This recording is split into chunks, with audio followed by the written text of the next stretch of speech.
The wait is over. The 2000 football season is upon us, and anticipation all throughout the stadium as we begin the 2000 football season here at Warrior Field on the campus of Pontotoc High School.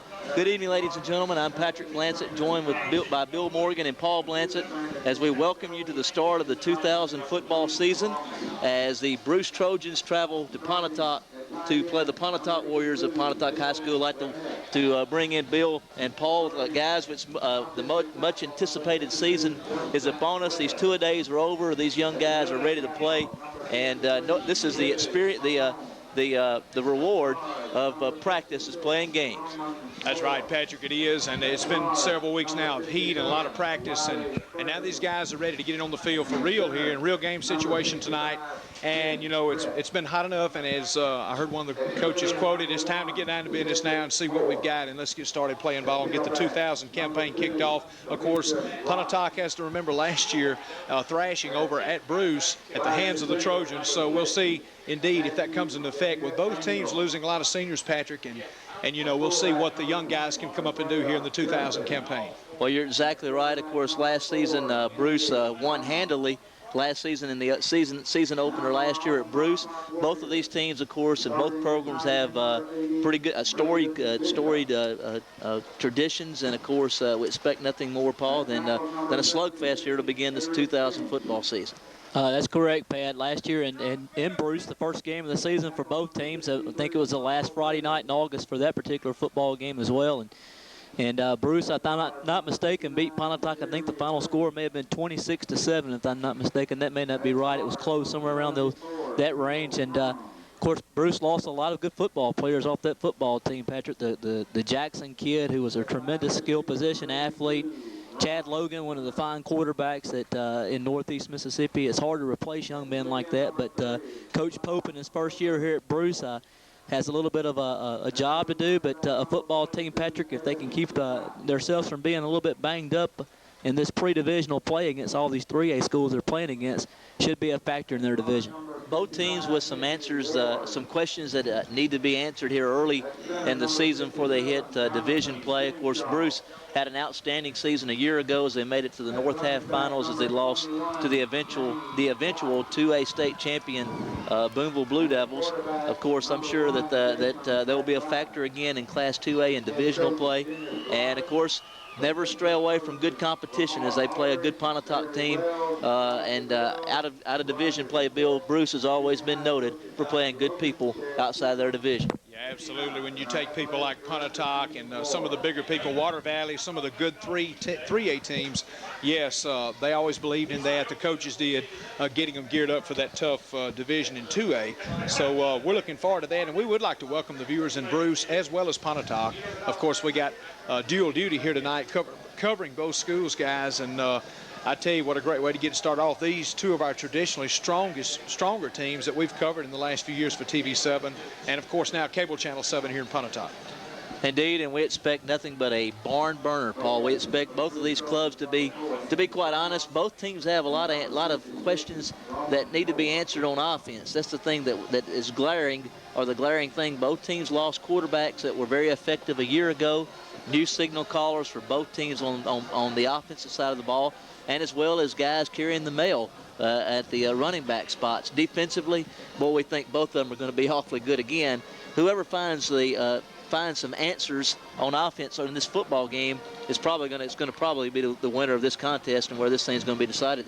Well, Patrick, the two names come to mind tonight for me. Watching this football game, it's going to be a defensive struggle, we would think. Of course, you never know when you think that. Sometimes they start going crazy and putting points on the board. But Roman Moore and Ellis Scott, Patrick, two of the premier defensive players in all of Northeast Mississippi. Both young men are very, very good football players. Roman Moore, Patrick, last year, remember, intercepting a pass and returned it for a touchdown. The play was nullified by a penalty against Pontotoc in the first game of the year last year. Just a tremendous athlete, a good football player. And I hear pretty good things about this quarterback, Andy Brown. Pat, I hear he's a fine young athlete that throws the football very well. I think he's left-handed, and we saw him in warm-ups, Patrick. He looks really, really good. And, Patrick, you can't forget Dietrich Clark for Pontotoc. Just a lot of good athletes that will still be on the football field tonight, and should be a really fun football game to watch. Well, we indeed got an opportunity, Bill, to watch the quarterback, Andy Brown, warm up. We were impressed. He looked pretty crisp throwing the football, so I expect for them not to really miss a whole lot, even though they lost a good signal caller a year ago. We expect big things from Andy Brown this year for Bruce. Yeah, right. He backed up the starting quarterback last year, Chad Logan, and Chad doing an outstanding job, and he was just a tough kid. And he would definitely take a run and hit you when he would tuck it in and run. But we're looking forward to seeing what the young Brown kid has here tonight, and just seeing what he can do. And we might mention, guys, our sponsors here for Pontotoc, on behalf of the Warriors, bringing you the game here tonight from Pontotoc.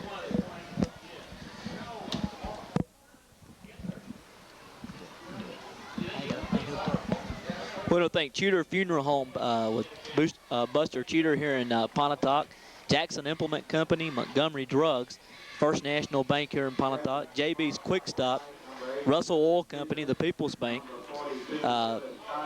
Ken Nowland Insurance out of Crew, OneCalling.com here in Pontotoc, Daffodils behind the old Sunflower here in town, the State Farm Agency here in town, Shawana Ash, Edward Jones Investments, Charlie Robinson Cattle Broker here in town, Springer Homes, and also Stegall Ford, and also Hangouts Daycare. I think I forgot them. Did not want to forget getting those folks in. Patrick, I want to thank all those fine folks here in Pontotoc helping make it possible on TV7, TV34, bringing Pontotoc High School football to you, courtesy of the airways. Well, we expect the old humidity to be a factor in this contest, Paul. The conditions will be warmer tonight, and of course early part of the year than they will be, of course, as the season begins to draw out a little bit, as the weather, of course, will be a factor. You would think early on. Of course, conditioning will play an important role in what happens tonight. Well, it will, Patrick. You know, really and truly, I will say it's warm. You can tell it's humid out here tonight, but it's probably not as warm tonight as it has been the last few days. It's still hot for football, but I don't think there's any question the temperatures are probably maybe 8 to 10 degrees cooler today than it has been the last couple of days. So should be a little bit of help to both football players of both teams of having an opportunity to play in a little bit better weather conditions. Indeed, we have the captains here at midfield as the coin toss, or the coin toss that happens before every contest has been just handled. And Paul, I think, of course, they do this earlier anyway. It's already been done. It's just basically something that they go through anyway as a process. But I think that we'll find out here shortly who has won the toss and who has decided to take the football and take it on offense first, or if they decide to defer and take it to the second half. Paul, as we mentioned a few moments ago, of course, the temperature is quite sticky, but it has not been quite as warm today as it's been in the past few days, so that might be a little beneficial for the players here tonight. Well, it probably will be, Patrick, as Bruce has won the toss and has deferred into the second half, and Pontotoc will receive the football to start the football game. The captains for the Bruce Trojans were Roman Moore and Andy Brown. For Pontotoc, it looked like it was Ellis Scott, Braden Bishop, and again, it looked like it may have been, I believe it was Brian Rucker. Brian Rucker as well. Brian, good athlete, Patrick. We kind of didn't allude to him earlier in the broadcast. Patrick, one of the tremendous athletes that the Warriors have, and a young man that has gotten better over the last couple of years. Super athlete, good basketball player, just a good athlete. I want to say, Patrick, congratulations to the Lafayette County Commodores getting off to a good start last night. One of the other schools that we pride ourselves on carrying here on TV7, TV34, and Lafayette County last night, Patrick, with a big win, defeating the traditional powerhouse Amory Panthers. So maybe it's going to be another great start to another great campaign bill for TV7, TV34. Yeah, we hope so. We got it started off great on a Thursday night, guys, and we hope it continues. And, of course, tonight we'd like for both teams to win. So may the best team win tonight. It's going to be a good matchup, we hope. And as you said, I'm looking forward to this big matchup between these two big names. We got two of the finest football players on the field tonight, guys, in North Mississippi, and looking forward to see how they get the season started for their respective teams. Bill, Pontotoc, actually Bruce won the coin flip and has deferred, so Pontotoc will be on offense here to start the football game. So quite quickly. We're going to see how Pontotoc's young offense will adapt with the new guy at quarterback. We talked about Bruce with the new signal caller, Paul. Of course, Pontotoc as well. Jason McBride, I understand, will be the starter, or Dustin Robbins, one or the other. We assume it will be Jason McBride at start. Of course, there are different types of quarterbacks, as Jason McBride is more of a thrower, and of course, Dustin Robbins a little bit more of the running quarterback. So it'll be interesting to see, of course, according to what situation dictates, who will be in the game. Well, a contrast of styles can always be good if you're the coach of the Warriors and Coach Robbins, because you get the best of both worlds. You may be able to throw the football with McBride and maybe run some option and some veer and things like that with Robbins in the football game. So should be a lot of fun. Patrick, there's some other good football games going on around the area tonight. We'll cover them real quickly. Aberdeen and Houston. The Hilltoppers are looking. We're going to be with them next week at West Point. So they're playing tonight at home against Aberdeen. Roman Moore will tee it up as they will step forward, and of course a little Dustin Robbins run winner will stand along their own 10, and as Moore will tee it up at the 40. There's a little trickery there possibly in play there. And now Moore will tee it off and kick it deep, and it will be winner at his 12 as he'll come over the 15, the 20, finding the seam over the 25. Is going to be knocked down to the earth right along the 28-yard line, making the stop on the special teams for Bruce. Appeared, it looked like to me, was Maurice Thompson making the tackle, Paul, as well with a host of others. It'll be 1st and 10 Pontotoc from their own 28. Thompson, Patrick, is just a freshman tight end linebacker and did a good job on special teams that time of just filling the lane and submarining everything up under there and making the stop around the 29-yard line. Excuse me, the 28-yard line. The Warriors will have it 1st and 10 from that point. James White is the fullback. Ellis Scott is the tailback. McBride is the guy over center. As he'll call out his signals, will give to Ellis Scott, who rumbles over the 30 up to along the 32-yard line, 31-yard line, a short gain of 3. Will bring up 2nd down, 7 yards to go for Pontotoc from that point. And DeFera Justice, Patrick, along with others, they're on the stop for the Bruce Trojans after a pickup of about 4 on the play. As Big Ellis Scott, Patrick, just put his big head down and put those big shoulders in motion and just carried a few people with him and picked up about 4 yards, actually 3 yards, long 3 on the play. Make it 2nd down and 7. We'll give him 4 on the play. It'll bring up 2nd down and 6. Toss sweep to the left. Ellis Scott as he turns it back up to the middle of the field and rumbles up to about the 32.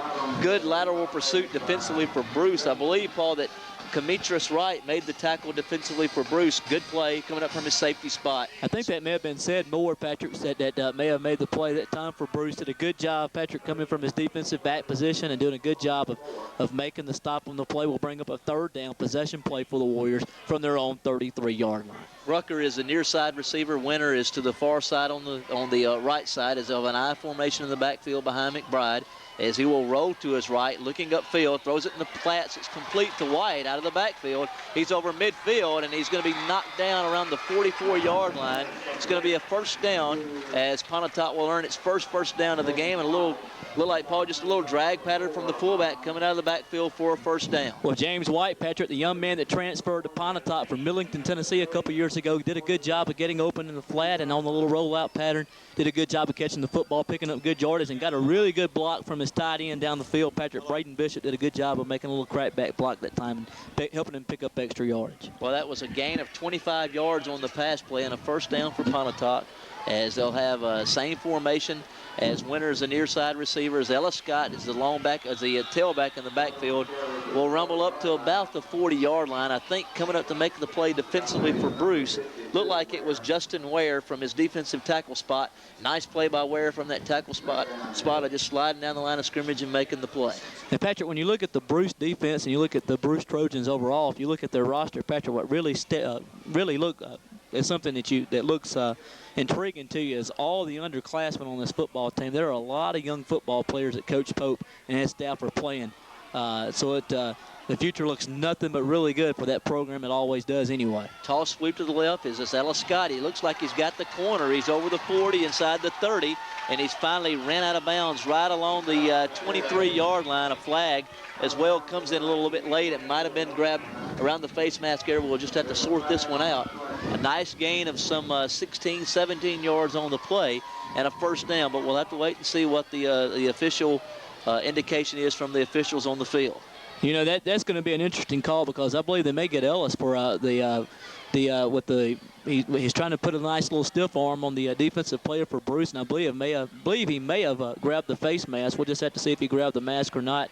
As actually they're going to say it was against Bruce. Patrick, I thought that it might have been against Ellis, but indeed it will be an incidental 5-yard face mask. We'll bring up another probably 5 yards, make it 1st down and 10 for the Warriors at the Bruce 18-yard line. That's a rule change in high school football. You know, in the times past, it's always been 15 yards. Now they have the incidental face mask now that can be called by the officials in high school, and a good call by the officials. 1st down and 10, Pontotoc from the Bruce 18-yard line, I formation, fumble snap, but McBride will just pick it up and rumble himself down to along the 16-yard line, as that play was doomed from the start. He actually made something positive out of a negative. We'll call it a gain of 2 to bring up 2nd down and 8 for the Warriors. 2nd down and 8. Pontotoc with deep penetration on its first drive of the first possession of the football game has it 2nd down and 8 from the Bruce 17-yard line, as Rucker will split near side to the left. Winter is the long receiver to the right. I formation in the backfield as Ellis Scott will take it off right tackle. Big hole, and Ellis Scott's going to rumble in from 17 yards out, and Pontotoc will get on the board first 6-0 with 8 minutes 38 seconds remaining here in the first quarter of play. Good job, Patrick, of getting the corner that time, Patrick, by Ellis Scott, doing a good job of getting in the open field. And very quickly the Warriors showing maybe they have an answer or two to that running back position, as Ellis Scott did a good job of running the football that time and had a nice series of picking up positive yardage. And also White did a good job in the backfield catching a couple nice passes and seems to be a pretty good blocking fullback as well. Warriors strike early, lead 6-0. As Robert Bass will come in to attempt the extra point. For the Warriors out of the hold of Rob Pickett, as Pontotoc looks to extend this lead to 7-0 here. I think Bass is a new guy, young kid that just made his way in. Out of the hold of Pickett, as the placement's down, the kick is on its way, and the kick is good.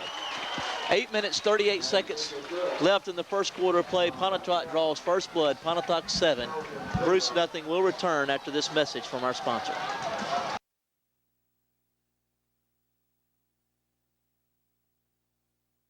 Line, Andy Brown, Demetrius Wright, as it's a squib. It's going to be picked up at the 30, over the 35, up to along the 39, and still running up to along that point for Bruce. On the return was Craig Dixon.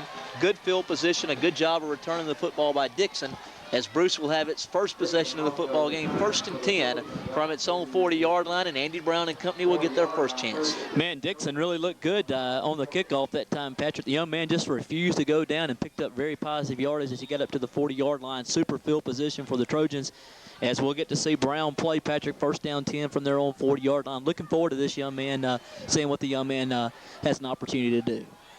As he has an I formation in the backfield behind him, as he'll have and the fullback slot will be DeFara Justice, and a tall sweep, and Justice alertly falls on the football right around the 30. And Bill, that could have been just totally disastrous for Bruce right out of the block right there. Fortunately, Justice able to pounce on the football.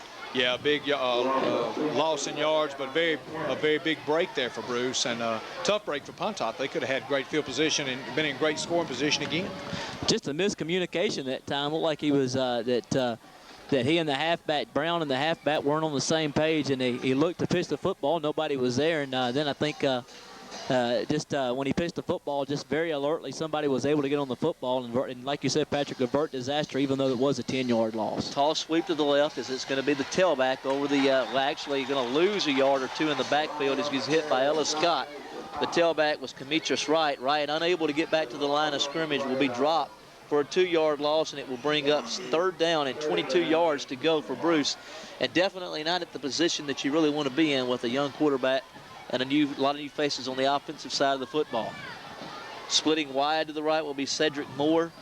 Also, actually, they'll have twins to the right as flanking it will be Matthew Daniel, as Brown will call out signals with an I formation, and now the receivers move a little bit early, and flags will fly early, and of course will cost the Trojans 5 yards. And tell you what, maybe a little bit of nerves from these young kids who are at their first time to be on the field offensively.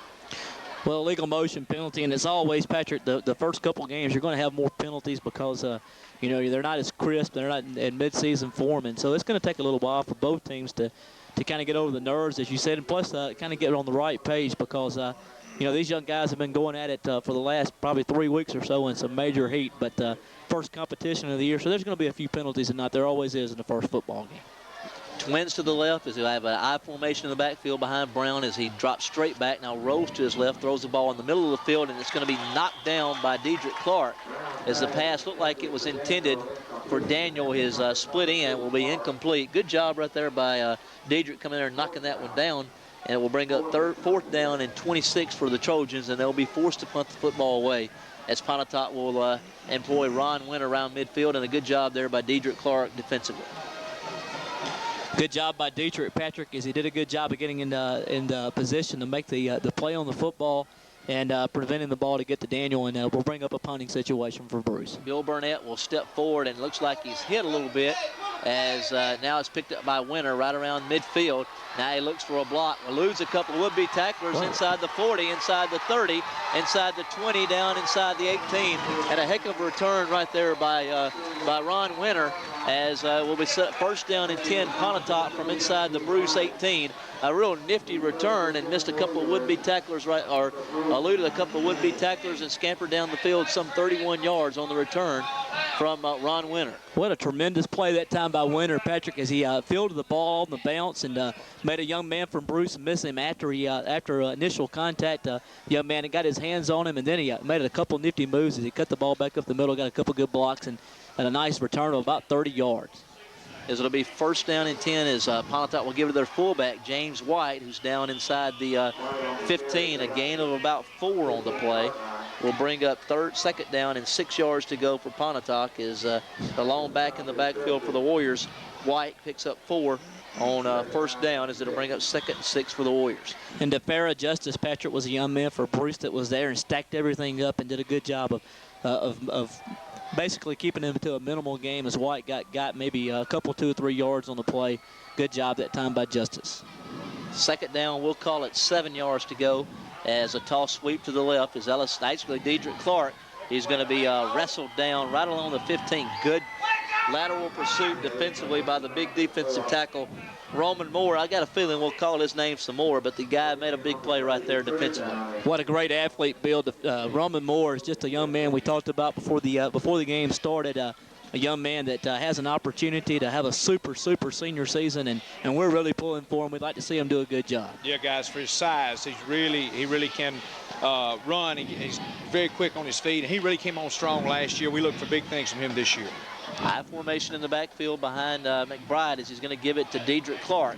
And Clark's going to rumble up to about the 13. It's going to be a gain of about 2. And it will bring up fourth down, and we'll call it 6.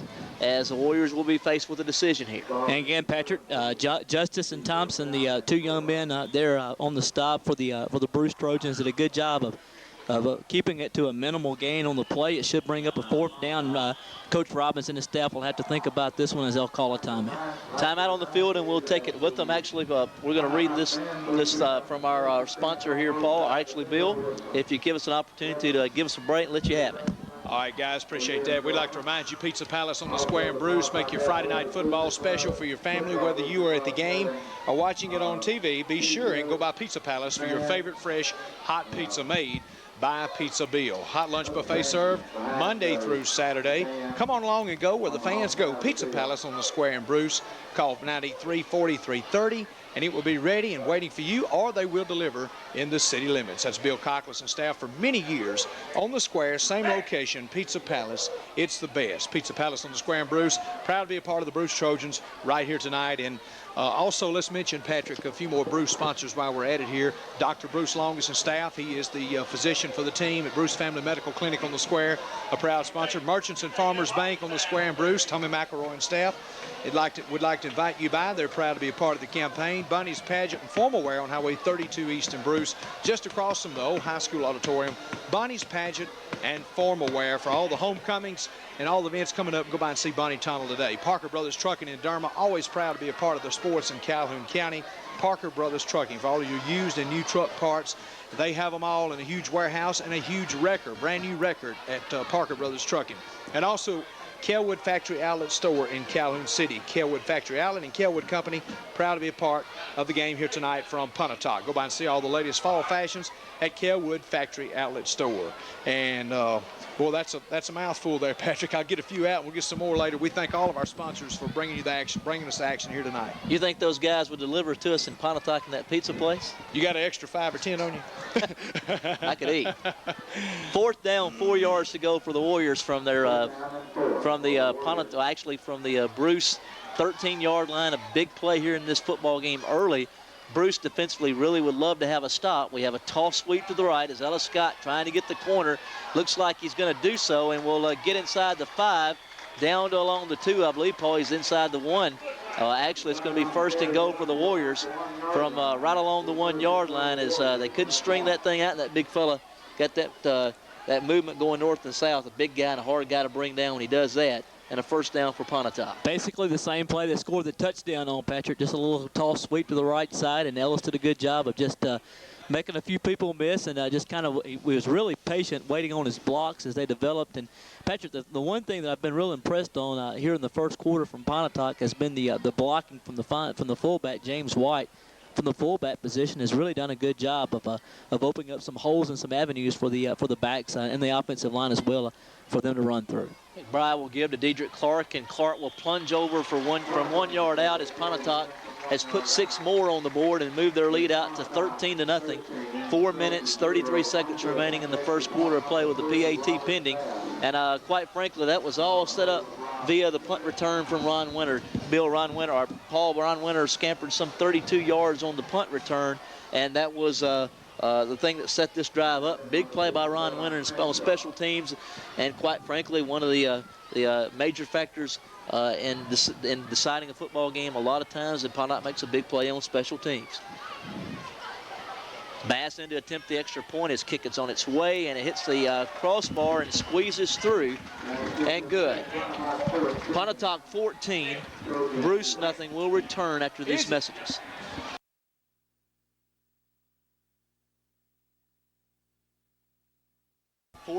Bruce nothing. 4 minutes, 33 seconds remaining in the first quarter play as Bass will kick it deep. Boy, he really got the foot into that one and booted it into the end zone, showing a pretty strong leg as Bruce will set up shop 1st down and 10 yards to go from their own 20. And Mr. Bass showed a little bit of a leg right there. Man, this young man Bass is only a freshman and has been very impressive kicking the football here early in the football game. Patrick, want to remember some of the kids that the other games that we're having going on tonight. We talked about Aberdeen at Houston, Caledonia at South Tulla. East Side is at Shannon, Cleveland East Side. Kossuth is in Savannah, Tennessee tonight, Patrick, as they're battling Hardin County, as that will be a future opponent for the Warriors in their division. Brown will give to his tailback, Demetrius Wright. Boy, he's met right at the line of scrimmage by Ellis Scott. Probably a loss of a yard on the play, and thus far, Bruce really having a really tough time moving the football here as the Warriors defensively have really took it to him here early. Indeed, they have. Mantachi is at Smithville. Patrick Smithville, of course, in the same division with Vardaman and Calhoun City in that tough division in 1A. Is playing tonight. New Albany at Etowamba AHS. Fulton expected to have another fine football team. Coach Moore has really turned that program around. That should be an interesting football game as well as Okolona is out Calhoun City. Patrick, should be an interesting football game there as well. Again, movement across the line of scrimmage or moving along the offensive line for the Trojans. It's going to cost them 5. And I tell you what, they're really sputtering a little bit right now. Of course, they're going to get a little bit better, a little more crisper as the game wears along. But really right now, Paul's struggling a little bit offensively. And Paul, you was talking about Vardaman. Don and I were reading where they were in the top 5 in the state in 1A. So that region 1A. So Vardaman, definitely a lot of people have high hopes for them. They got a lot of seniors. They're supposed to be loaded, but never count the Calhoun City Wildcats out. That's a tough, big rivalry anyway. Plus, it's two of the best teams in 1A. Bill, when were those two tangled? Oh, about mid-season. Ought to be a good one. As Brown will roll to his left, will be under a little bit of trouble now. He eludes a tackler over the 20. Actually wrestled down right along the 20-yard line, a gain of some 6 yards on the play. As it looked like Ryan Rucker actually ran him out of bounds or actually hit him around that spot. It will bring up 2nd down and 3rd down, 10 yards to go for 2nd down, 3rd down, 10 yards to go for the Trojans at that point. And another good job that time by the Warrior Patrick defensive football team has did a good job of just pursuing to the football, Patrick, as they show a lot of team speed defensively. This could be a junkyard dog type defense for the Warriors, as that's probably going to be the heart and soul of this football team all season long. As it'll bring up 3rd down and 10 as Brown will drop straight back. Now we'll throw the fly pattern up the field. Winter, pretty good coverage. The pass was intended for his receiver, Matthew Daniel, will be knocked away by Winter. The Winter got a piece of it. We'll bring up 4th down and 10 yards to go for the Trojans as they'll be forced to punt the football away. As, again, as Mr. Burnett will step forward, and again, Winter will drop back right along the 45-yard line, or the Warrior 45-yard line, and out of anticipation of the punt from Burnett. Pontotoc 14, Bruce nothing. We have 2 minutes, 39 seconds remaining here in the first quarter. This one a little bit off the side of the foot for Burnett. Will get a little bit of a roll. Will bounce somewhere around the 47, 48-yard line. Pontotoc will have excellent field position again, 1st and 10 from the Bruce 47-yard line. Well, another good opportunity for Pontotoc as they have good field position. Once again, we'll finish with the other football games that are being played in the area tonight. Patrick, Oxford, who Pontotoc will play next week. Of course, we just covered Calhoun City. I think Bruce and Calhoun City play next week, if I'm not mistaken, and what will be another battle between those two fine programs. But Oxford's at Grenada. Ripley, Patrick, probably the favorite in our in the Class 3A race here that Pontotoc's in, is at Holly Springs, and what should be a laugher for them tonight, quite frankly, as they're on the road at Holly Springs.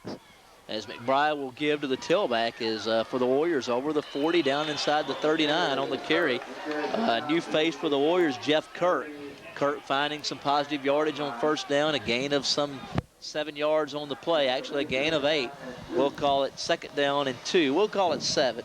Gain of 7 will bring up 2nd down and 3 yards to go from Kirk, as Kirk getting his first carry of the football game, and I believe his first carry as a Warrior, as a senior, I believe, but it's his first year to play football, I understand. 2nd down and 3 for Jason McBride and his crew as he'll give again to Kirk. Big hole. He's over the 35, down to along the 31, still running hard, down to along the 30, and a gain of 8 yards on the play, and a 1st down is registered for the Warriors. It'll be 1st and 10 Pontotoc from the Bruce 30-yard line. Good job that time, Patrick, by Bailey and among other the tight end Bishop that time, Patrick, of opening up a good hole for Kurt to run through. It wasn't very difficult to get through the line of scrimmage that time, Patrick, as he had a real big hole, big avenue to run the football through. And if you have an alley to run the football through, Patrick, you always have an opportunity to be successful running the football. Twins to the left for the Warriors as now we have, looks like, a timeout that has been taken by the Trojans. We'll take it with them. We'll return after these messages.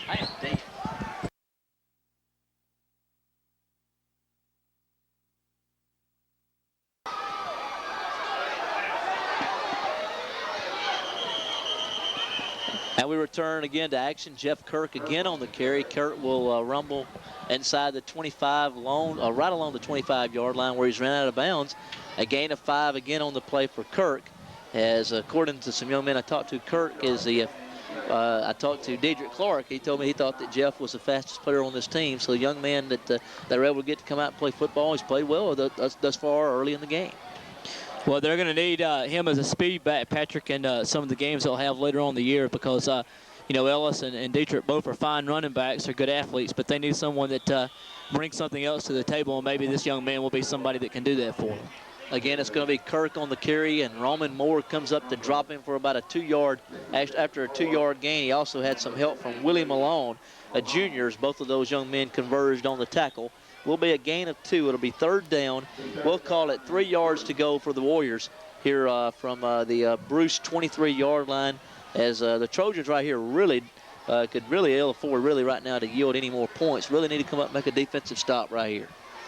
If they want to stay in the football game here with 51 seconds left to go here in the first quarter, they really need a big stop here on this 3rd down play. Twins to the left, I formation in the backfield. Kurt with a big hole over the 20, still running inside the 10, and inside the 10 down to the 8. A lot of arm tackling right there by the Trojans. Could put him on the ground and got a couple of guys in to wrap him up right there, Bill, and cost them some big yardage as Kirk got a first down and a first and goal for the Warriors inside the Trojan 9-yard line. Yeah, he slipped a couple of Trojans that had a shot at him, and you got to wrap the guy up, and they weren't able to wrap him up, and therefore a big gain for Pontotoc. Great opportunity again now to get to the 3rd touchdown on the board. First down and goal for the Warriors along the 9-yard line as they'll have twins to the left, I formation in the backfield behind McBride. As McBride will toss sweep to the right, it's Kirk. He's going to be hit in the backfield, and he's going to be finally finished off by Malone. Good initial penetration, Paul. It looked like getting in the backfield, looked like it was Andy Brown coming in from that safety spot. And I think Malone came up and finished him off. Good play defensively for Bruce. Well, Roman Moore, Patrick, was a young man that came in the backfield and really disrupted things. If I'm not mistaken, of course, he's a young man that we've called his name a lot tonight. And he was a young man that got there and got his hand on the jersey of Kirk and did a good job of just kind of holding it up and waiting for friends to get there. And the Trojans do a nice job defensively that time. We'll make it 2nd down and 15. And that will bring to an end the first quarter of play. After one complete quarter of play, Pontotoc 14, Bruce nothing. Will return after these messages for the start of the second quarter of play.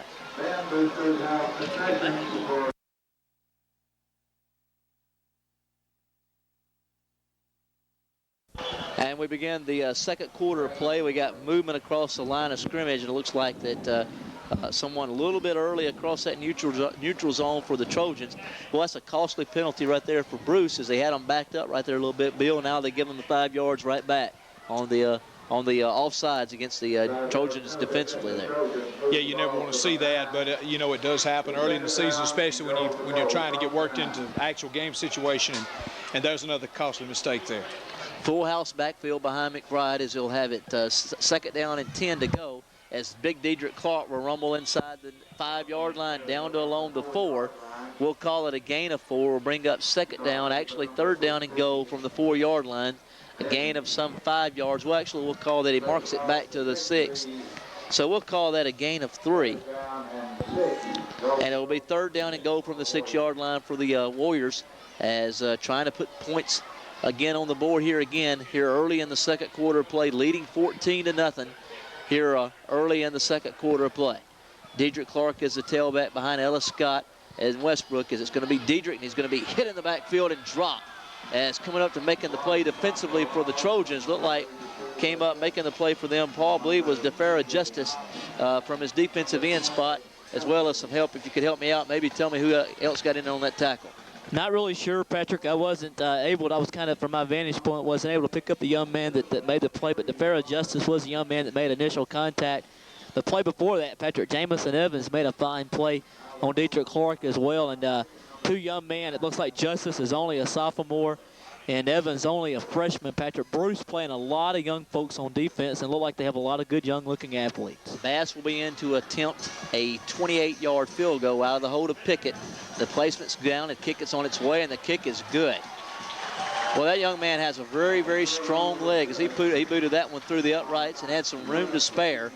10 minutes, 35 seconds remain in the first half of play. Pontotoc 17. Pontotoc 17, Bruce nothing.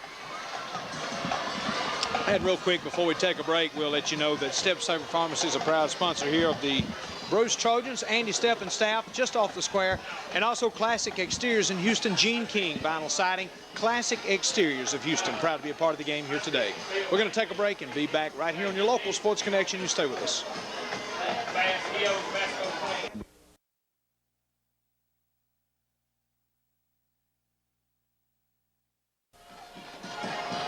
And Bass will step forward and kick the football deep and gets the boot to it again pretty good, and will knock it back into the end zone again. As an unreturnable by the Trojans. Demetrius Wright unable to return the football. It'll be 1st and 10 for the Trojans from their own 20. And looks like the Warriors have found him a little bit of a weapon on special teams with their place kicker. Now, you don't talk a lot about freshman place kickers, Patrick, but this Robert Bass is a 9th grader. The field goal they just kicked a couple minutes ago was a 28-yarder. It looked like it could have been good from 40. Young man really has a strong leg. Both kickoffs that he's had tonight, actually all 3 kickoffs, if I'm not mistaken, have gone in the end zone. So actually both kickoffs he's had have gone in the end zone. So young man apparently has a very, very strong leg. Single receivers left and right, as he'll have Moore and as the single receiver to the left. He's going to give it on toss sweep to his tailback, Demetrius Wright, and Wright unable to find any real estate as he's going to be dropped in the backfield. It looked like, was it Lester Jones coming up making that play defensively for the Warriors from his defensive end spot. A loss of 2 will bring up second down. We'll call it a loss of a yard. Second down, 11 yards to go for the Trojans from that point. Again, the Warriors defensively doing the job as they get good penetration and knock the ball carrier down in the backfield. Bring up a second down and long, and for Bruce, they can ill afford to be in second down and 12. They need to pick up 4 or 5 positive yards on first down to kind of break this momentum swing they have. They need to start getting a little bit more yards on first down, so it makes the second, third down plays not quite as long. As Brown will have an eye in the backfield behind him, as he will keep it himself as he fakes the toss sweep. Rolling to his left and coming up to make the play defensively for the Warriors was the defensive tackle. And making the play defensively, unable to catch his name, Paul, in the game program. But the young man coming up, making the play from his defensive tackle spot. A loss of, we'll call it a loss of 5 on the play from Brown. And Bruce will have it third down. We'll call it 16 yards to go. Paul, do you have that young man's name for us? Kendall Crum is the young man that made the tackle there. He's not in the program, but it looked like that time it just another maybe a miscommunication or something. I don't know if they were trying to run the option series that time with Brown or not, but making a good play is Brown. Excuse me, Brown will kind of keep it. Look like on a toss sweep. He faked it. Looked like it was just maybe a little quarterback draw that they had drawn up, and Paul didn't look like it really got anywhere. I don't know if it was busted or not. But indeed, it will bring up fourth down, and we'll call it 4th and 15 from the 15-yard line, and they'll be forced to punt the football again. Bruce needs to start picking up 3, 4, 5 yards on first down to keep themselves from being in long yardage situations on second and third down. When you get behind and you're playing against a fine defense like Pontotoc, they can kind of peel their ears at you and go after you. So need to pick up some positive yards on first. Good job by Burnett of handling the snout from his place kickers. From his snapper. Winter gets a wedge, and Paul, he's going to score. No, actually, he's upended right along the goal line. I think he got in there. The return looked like from some 35 yards out is for a touchdown, and Winter again on special teams makes a big play in the return game. Well, Winter has had 2 nice returns here in the first half. He had the basically on short kickoffs, on short punts that time as he fielded the football somewhere around midfield. He also fielded one around midfield in the first quarter and returned it down to about the 18-yard line. So he has a pretty good average on 2 punt returns here in the football game, Patrick. Well, Mr. Bass, who's been very, very busy in this first half, will be in to attempt another extra point.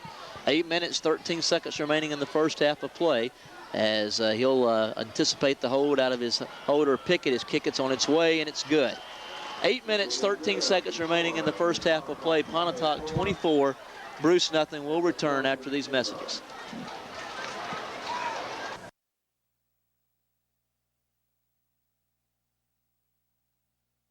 Looks like it's going to carry right along the 1-yard line as it's going to be taken around that point and just nailed right around that spot for the Trojans, right along the goal line. May have got out of the end zone.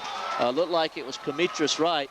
And, Paul, right now the Warriors are playing with a lot of emotion, and I tell you what, they're really feeling it right now. Well, they are, Patrick, and unfortunately for Bruce, Patrick, nothing just seems to be going right at all. I mean, they just can't get anything going. They fumble the ball on the kickoff there, and they need something good to happen. They're a young football team. This is the first football game for Bruce, head coach Rudy Pope here to be the head football coach. So they need something positive to happen to put a positive spin on things. 8 minutes, 5 seconds remaining here in the first half of play. Pontotoc 24, Bruce nothing. And looks like that we're going to have a timeout on the field as we're just going to take it with them. We'll return after these messages.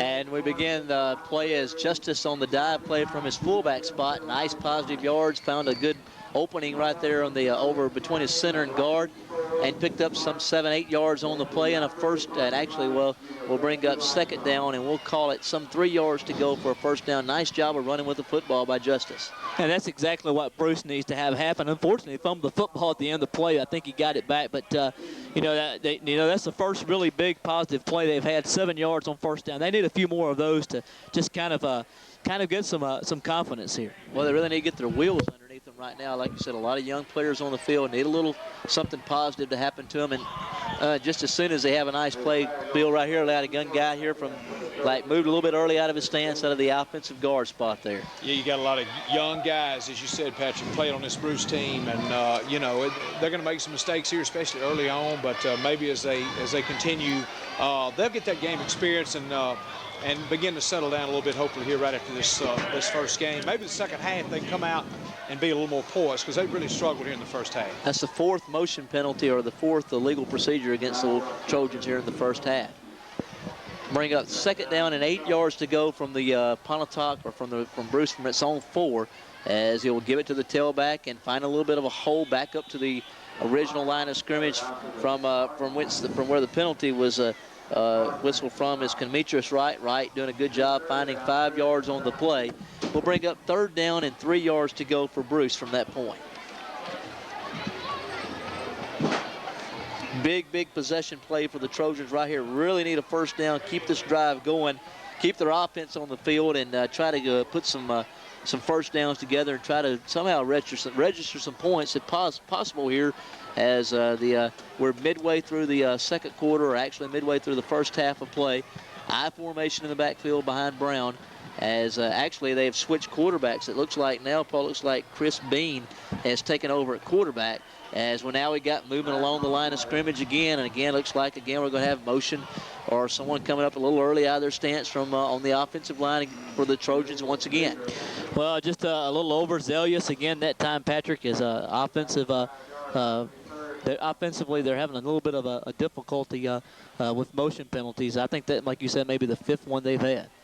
5th motion penalty of the first half for the Trojans on offense is we'll bring up third down, 7 yards to go from right along the from the Trojan 5-yard line. As Bean will have twins to the right. We'll have an eye set in the backfield behind him, as he'll look over the line of scrimmage, now call out his signals. As he has twins to the right, will drop straight back to throw, looking upfield, and throws it upfield. Pass is going to be intended to his receiver. Actually, I believe it was his tight end, Jamison Evanson, dragging across the middle. Actually, Jamison Evans, a split end. Pass will be incomplete. We'll bring up 4th down, and Bruce will be forced to punt again from their deep in their own territory. Another thing been very much a positive for Pontotoc is they have owned field position in this first half, Bill.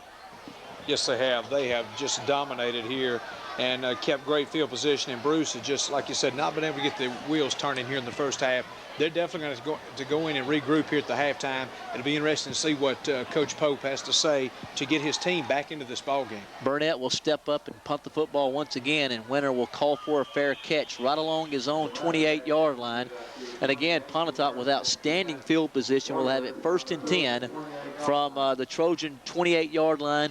Bill, we could run through the sponsor list a little bit if you get an opportunity here. Yeah, we got Bruce Telephone Company on the square, another sponsor here tonight for the Bruce Trojans. Proud to be a part of the game. Bruce Telephone Company, Connie Collins and all the staff. Hunters Hollow in Oxford, Donnie Guess and all the staff there in Oxford. At Hunters Hollow, your complete hunting supply center.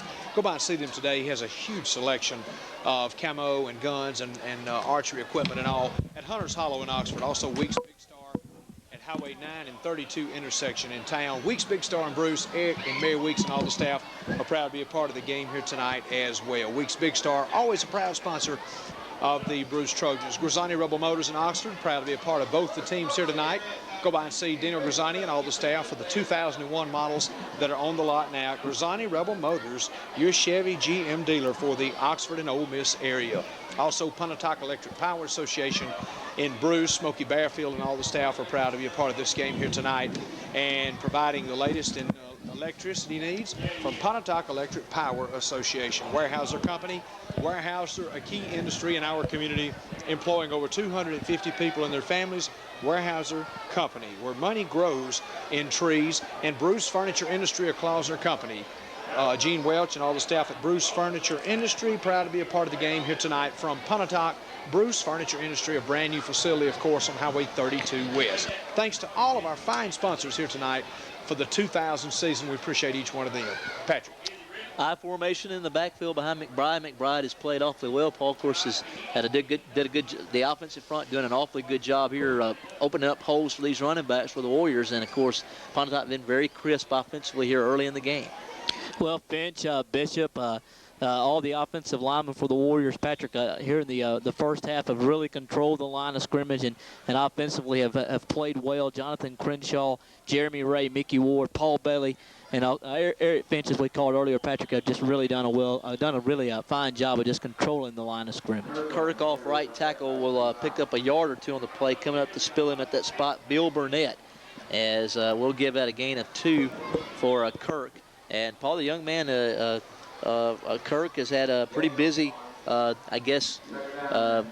evening after not for his first game playing high school football.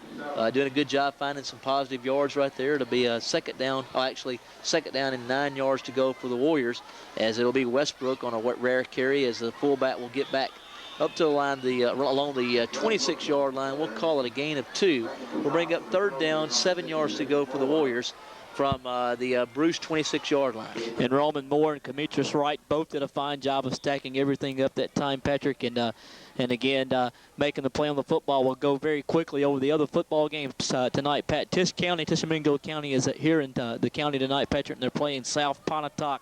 That game being played in Springville. Vardaman is at Moorville. We'll look forward to seeing Odie Burrell and the Rams later in the year. And also Winona is at Water Valley.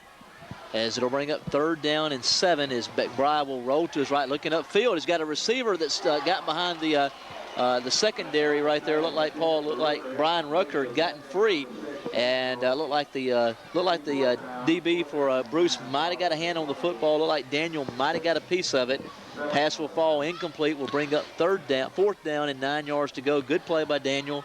Getting a hand on the football. Well, Matthew Daniel Patrick did a good job of breaking up the play and forcing the Warriors with the 4th and 9 here. So you'll have to. I'm sure this is probably out of the realm of possibility. I'm sure they'll probably go for it right here, Patrick. I've got a little something I'll go over with you in just a couple of minutes after this play that I think might be enlightening to the Bruce Trojan fans out there. 24-0. We have 4 minutes, 22 seconds remaining here in the first half of play as McBride will roll to his right. We'll look upfield, getting a little pressure from Burnett. Now we'll look upfield. We'll throw it downfield. He's got his receiver behind the secondary, which looked like was Winter who'd gotten free. We got a flag that flies as well. We'll have to sort this penalty flag out. Looks like a hold against the Warriors, and you'd have to think that the Trojans will be more than happy to refuse this one and get the football back. I'm sure they will, Patrick. That time, as McBride showing some athletic ability, but yet maybe a little bit of inexperience. If he look back, dragging across the middle of the field, Patrick had his tight end Bishop wide open. I mean, there wasn't anybody within probably 20 yards of him. Of course, it was hard for him to turn and look in that direction, but if he had been able to, the young man was wide open in the end zone. Well, Mr. Winter had gotten free as well. It kind of got a little bit too much on it, overthrew him, and it'll be incomplete. And Bruce will get the football with 4 minutes and 14 seconds remaining here in the first half of play, trailing 24-0. As, again, it looks like it'll be Bean in at quarterback, and I formation will be set right behind him as Bruce will have single receivers left and right, and Pontotoc will ask for a timeout. Timeout on the field. We'll take it with them. We'll return after these messages.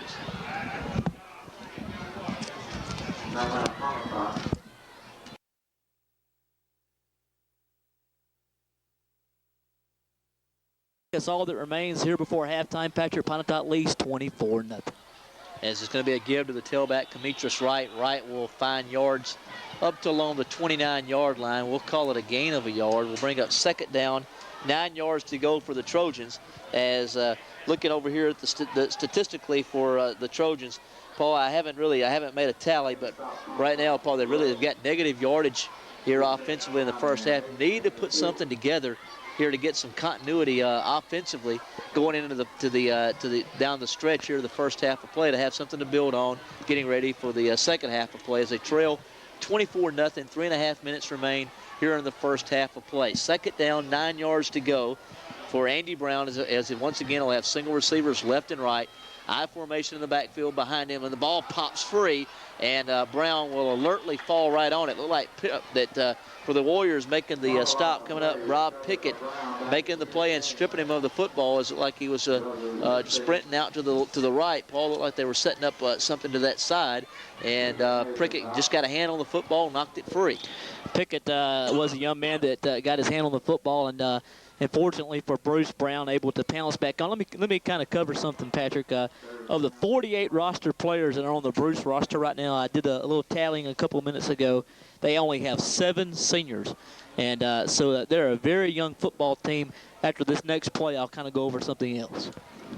I formation in the backfield again, as it's going to be a give, look like to Dixon as the tailback for out of the backfield for Bruce. He's going to gain. We'll call it a gain of 3. We'll bring up 4th down. 4th down and very long yardage. And, of course, again, Paul, Bruce will be forced to punt the football away. Indeed. Patrick, 28 freshmen and sophomores. That's 18 freshmen are on the roster and 10 sophomores, along with 11 juniors. So they're a really, really young football team that, like you said, Patrick, will get better from week to week. Again, Winter standing along his 45-yard line, and I don't know how the punt got through, but a Winter will have it again on his 42. Has the wedge set up to the right, gets a sideline. Paul, he's got a lot of black shirts in front of him, inside the 10, inside the 5. Touchdown. We got a flag on the play, though. This one may come back, may have a clip right here when we had this cross coming across the middle here. A good cutback block, but Paul, I believe he might have got him a little bit from behind. Well, I believe they did get him from behind. We'll just have to wait and see what the board of directors, the officials, say. But Crum, Patrick, the young man we didn't have his number for, 74 for Pontotoc, did a good job of getting away of 2 people from Bruce. And if at all I would have not had an opportunity for this punt return to be successful, the young man did a pretty good job of making a couple pretty good blocks, but I think it's going to be all for naught as this one's going to come back. I think the clip will nullify a 43-yard touchdown return by Ron Winter. Ron Winter's had an unbelievable game, but Bill just returning punts here tonight. Yes, he has. He has really got the attention, I know, of Coach Robbins and the staff, proving what he can do in a game situation here tonight. And no doubt we'll be calling his name, seeing that young man quite a bit throughout the season here of the 2000 campaign. Twins to the left for McBride. He'll have an eye set in the backfield behind him. 1st and 10 from the Warriors from the Bruce 48-yard line, as it'll be a give to, looks like big Ellis Scott, as Ellis will rumble inside the 47-yard line. It'll be a really short gain on the play. We'll call it a gain of a yard. We'll bring up 2nd down, 9 yards to go for the Warriors. And Roman Moore, Patrick, and DeFera Justice again, both there to make the tackle as Ellis went into the interior line, and both young men for Bruce did a good job of knocking him off his feet around the 48-yard line. We'll bring up I guess about a 2nd down and 8, 2nd down and 9. A very, very minimal pickup that time on the play. 2nd down, 9 yards to go, as we'll have single receivers left and right. Again, an eye in the backfield behind McBride, as he will look upfield, will drop straight back. Will look upfield. His pass is intended for his receiver, and it's going to be caught inside the 20, inside the 15 to the 14-yard line by Winter, as Winter will gather in the reception again. Another big play for Ron Winter, this time from the receiver position. That young man has made really some super plays all night, Patrick, on special teams, and that time with the long reception, and seems to be all over the football field, and they'll need him all season long, Patrick, to make big plays for him. He's a really good athlete, and they need the young man to make, like you said, 8 big plays for him all season long. 1st and 10 for the Warriors from the Bruce 14-yard line. They'll have again an eye in the backfield behind McBride, as it'll be big Ellis Scott trying to get off right tackle, staying on his feet, as he'll get right along the 10-yard line. He's probably dropped right along the 11, a gain of 3, and the big guy almost was able to keep his feet and keep running there, Paul.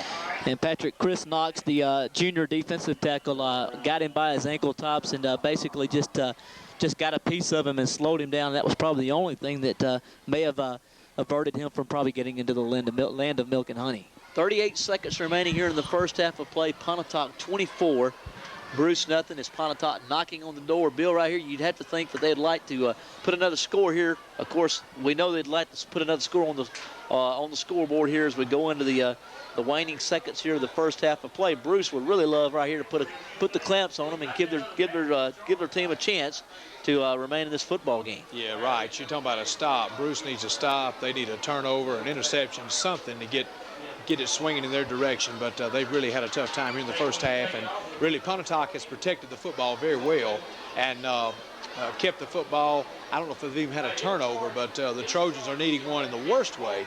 And it's going to be an uphill battle against a very solid team here in the first half, at least for the Pontotoc Warriors, down 24-0. And they just need to run this clock out. Bruce needs to get in, try to regroup, but definitely needs a hold here.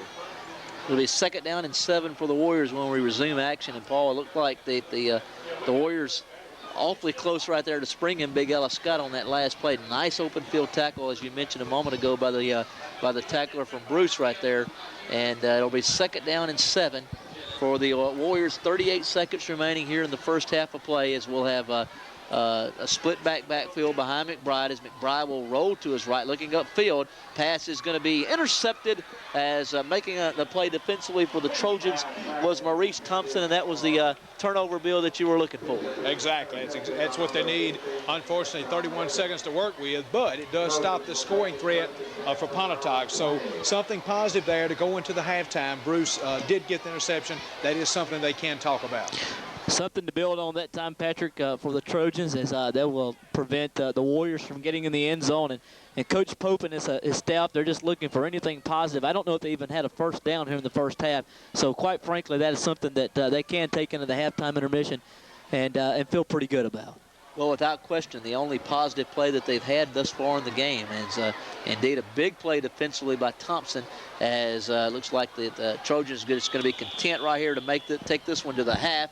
And for all intents and purposes, you would think that will be the final play of the first half of play, as I would think Bruce would be content not to snap this one again, Bill. Exactly right. And just go ahead and let this clock run out with 13 seconds to go. And hopefully they can go in and regroup and maybe make a ball game of it, Patrick, in the second half. It's been all Pontotoc here in the first half of play on both sides of the ball. And as you said, they've owned the field position throughout the ball game here in the first half. And that will bring to an end the first half of play. Pontotoc 24, Bruce nothing, as both teams will return to the dressing rooms for the intermission.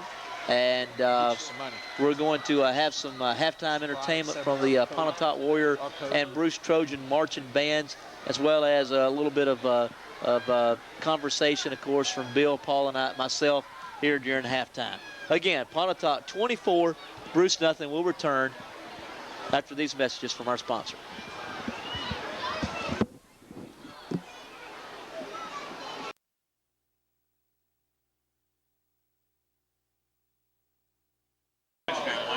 I heard he was good. I heard he was a good player.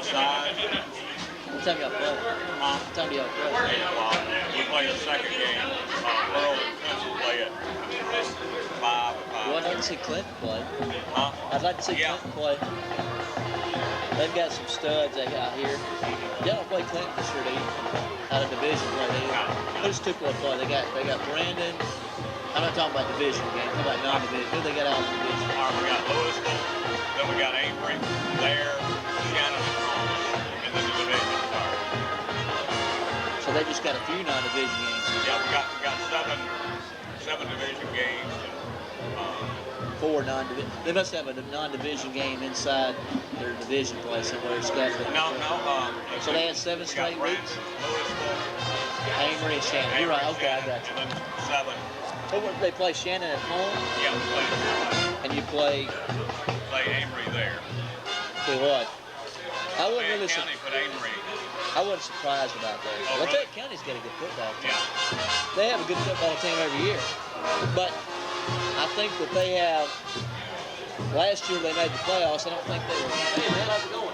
I don't think they were all that real strong last year. I think they got a lot better. They were a lot better toward the end of the year. So I'm not surprised too badly about that. I'm sure Amory will be okay, but I think people will beat them. I think Amory will be okay when they get more division play and all that. I know Bobby Hall's already said Wayne County will be in the playoffs.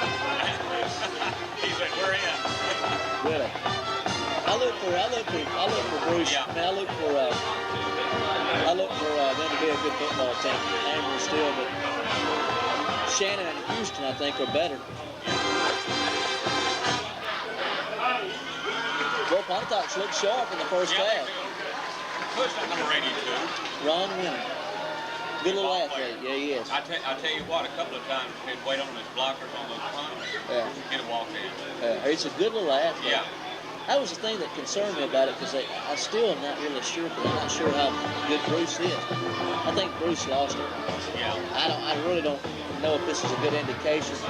I think Pontotoc will know a little bit more where they're at, probably in the 4th week. Yeah. When they play Fulton. Fulton's got a good football team. So they'll know more about where they're at, I think, then. And I'm sure, wouldn't be surprised if Oxford's not a self-test. I mean, Oxford got better last year before the end of the year. We really whipped that. We whipped Oxford pretty badly here last year. But it'll be kind of interesting to see what happens. We got Pontotoc's got some. I don't think they can beat Ripley in their division. Yeah, that's not. I don't think they can beat Ripley. They might can, but we'll find out. They're gonna have their hands full with Ripley. Kasut, I think that they got a good. Yeah, he's down there getting some folks. Are you 12? Yeah. I want to say hello to you. Hey, buddy. What's going on? That's my dad. Pontotoc, you know, a lot of their season will hinge on 3 games, Ripley and Corinth and Kasut. Corinth had a good football team last year. They really got better. And we got to go up there. I really think that'll be the game that decides whether we make the playoffs. We beat them there, we make the playoffs. It'll be hard to. The bad thing about it is we play all 3 of our tougher division games. We got all 3 of them in a row. Oh, really? We play Corinth at Corinth, they play Ripley at Ripley, and they play Kasut at Kasut. I think Kasut lost.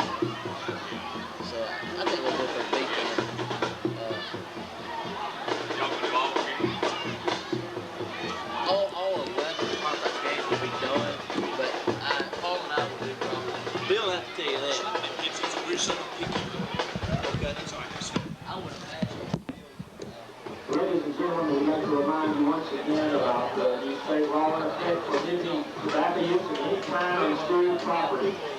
Thank you for your observance of this law. We will do majority on the Pontotoc games.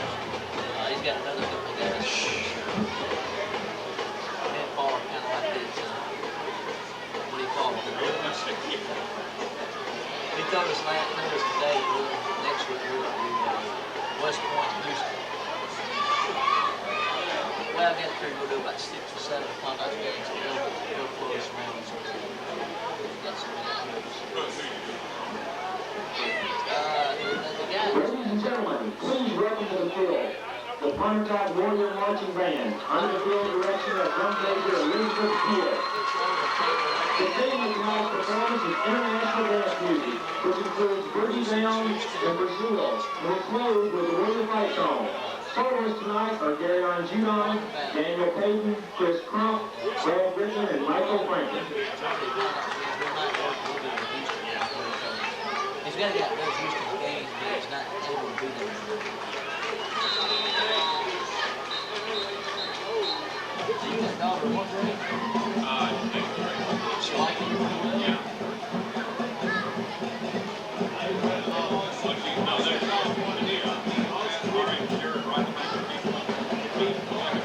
Okay, is that your daughter in the orange shirt? What's her name?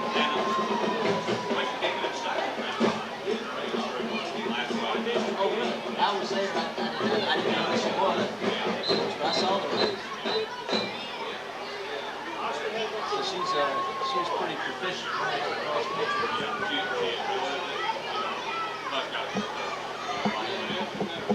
They're traditionally good in that too, year in and year out. What got her excited about running cross country? Wow. I don't think I What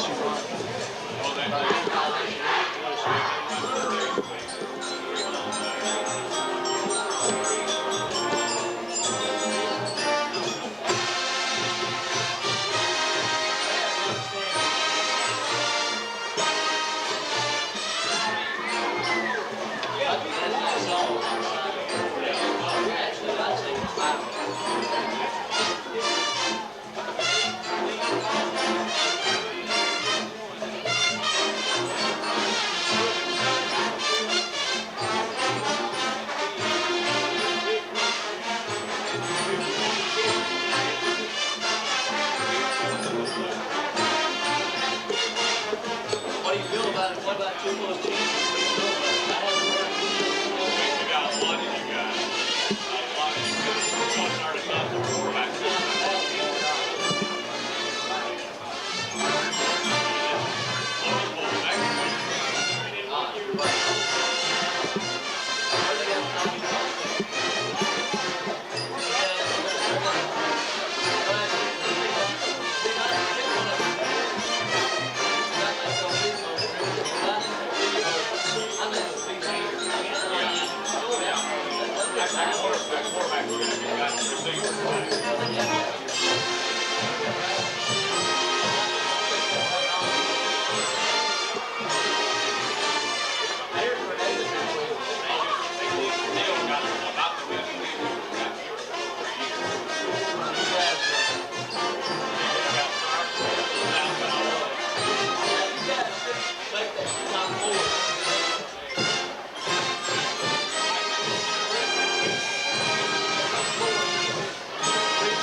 Will you drink Mountain Dew? Man, they hand me the thing up.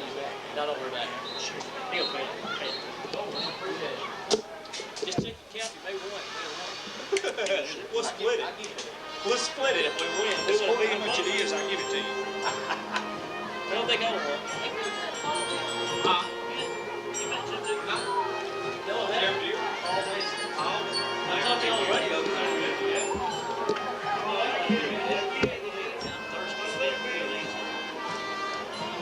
Y'all doing the game tonight? No, we play tomorrow. Super close. That's right, Tupelo. They're playing in Brandon.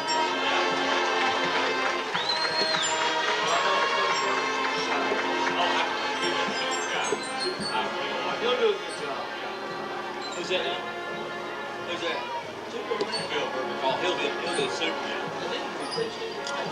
Yeah.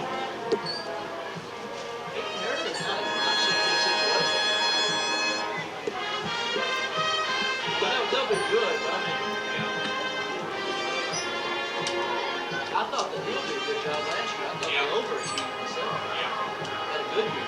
Great year. When you live by the path, with no running game,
He'll do a good job. He'll do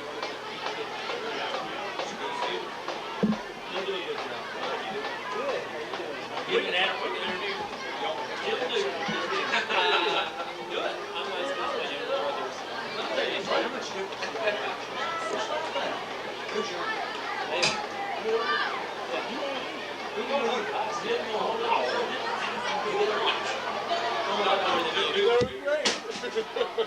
Look at interview Jim Duke up here. Look at interview Jim Duke. How you doing?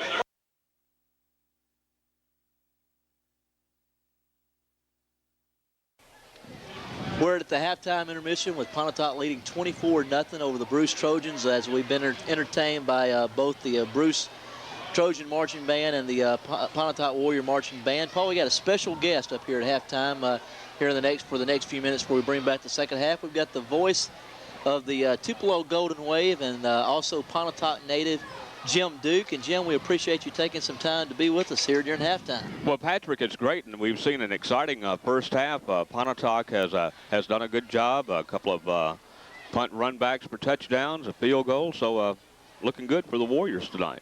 Well, you know, I always had the opportunity to talk to you from time to time on the radio, Jim, but I feel like Jim Duke and Jeff Ham tonight, I think I'm going to run in place up here, having an opportunity to be on here with you. But talk a little bit about Phil Ferguson, the new football coach at Bruce High School, at Tupelo High School, the former Bruce coach. Of course, we're doing this game in Bruce as well tonight, so right. We always get a feed to these guys. I guess you guys are really proud to have Coach Ferguson in Tupelo now. Well, he's a fine young man. I got to visit with him a good bit on Wednesday of this week. We talked about the game with the Brandon Bulldogs that the Golden Wave has on Saturday night down in Jackson, Mississippi.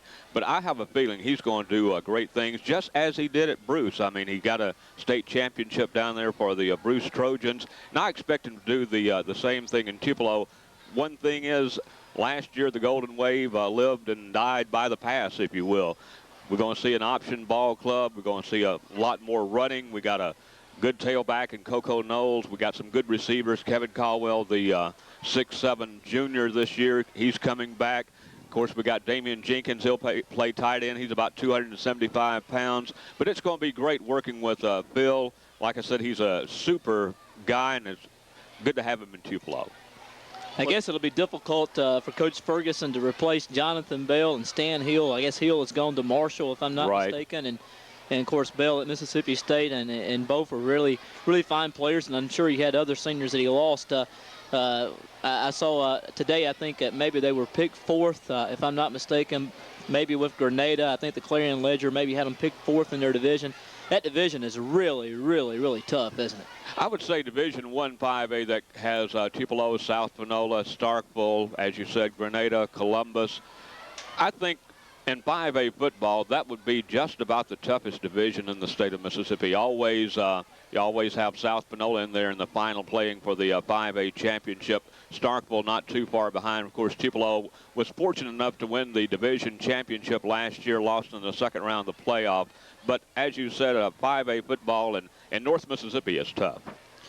And it really is, Pat. I know that we both talk about it all the time. We think ounce for ounce, pound for pound, maybe Class 5A, but overall the state of Mississippi high school football is as good as it is anywhere. I mean, you can look at in the professional ranks, and I think per capita population, they say that Mississippi has more players in the National Football League than any other state in the country. So at 5A classification is really good. Well, Jim has one thing that he has to enjoy week in and week out as he sees outstanding talent and the level of play that Tupelo plays in. I mean, every club has got players that can play, and as you mentioned a few moments ago, it's kind of like playing in a upper echelon conference in college like the SEC. You play a good football team every week in high school, on the high school level there at Tupelo High in Class 5A in the region that you guys are involved in.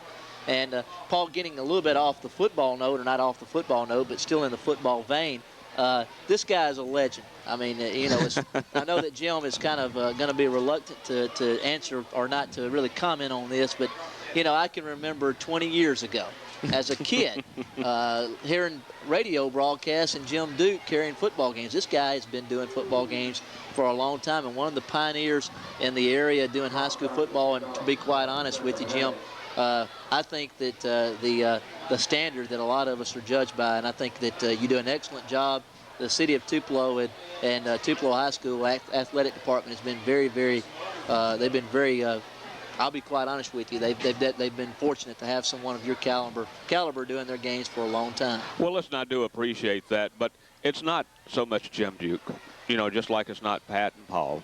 You know, it's the guys out there on the field. That's what it's all about. The fans in the stand, the bands that played just a few minutes ago here at halftime. It's about those guys and gals. It's not about me up in the press box. I just describe the outstanding achievements they make on the field, you know, whether at halftime or during the football game. But that's what it's all about. Well, Jim, you're too modest. You're awfully good at what you do at this. And we enjoy. Look forward to listening to a little bit of that one tomorrow night. We know that you'll do an outstanding job. We're getting close to starting. It is 90.9 The Rock, if I'm not mistaken. 91.7. 91.7. Right. Jim, we appreciate it. And, listen, guys, you all do a good job, too. Like I say, you know, here I got a night off. Where am I? At a football game. There's nothing you can't beat. It's the best $5 or $6 of entertainment you can pay for. Absolutely, absolutely. And we enjoyed having you, Jim. We appreciate it, and I hope that the Golden Wave have an outstanding season. And best of luck to you guys throughout your season. Thank you, Jim. Jim, I appreciate it. Thank you. I didn't mean it. Oh, man, I enjoyed it. That was fun. Whenever you're ready.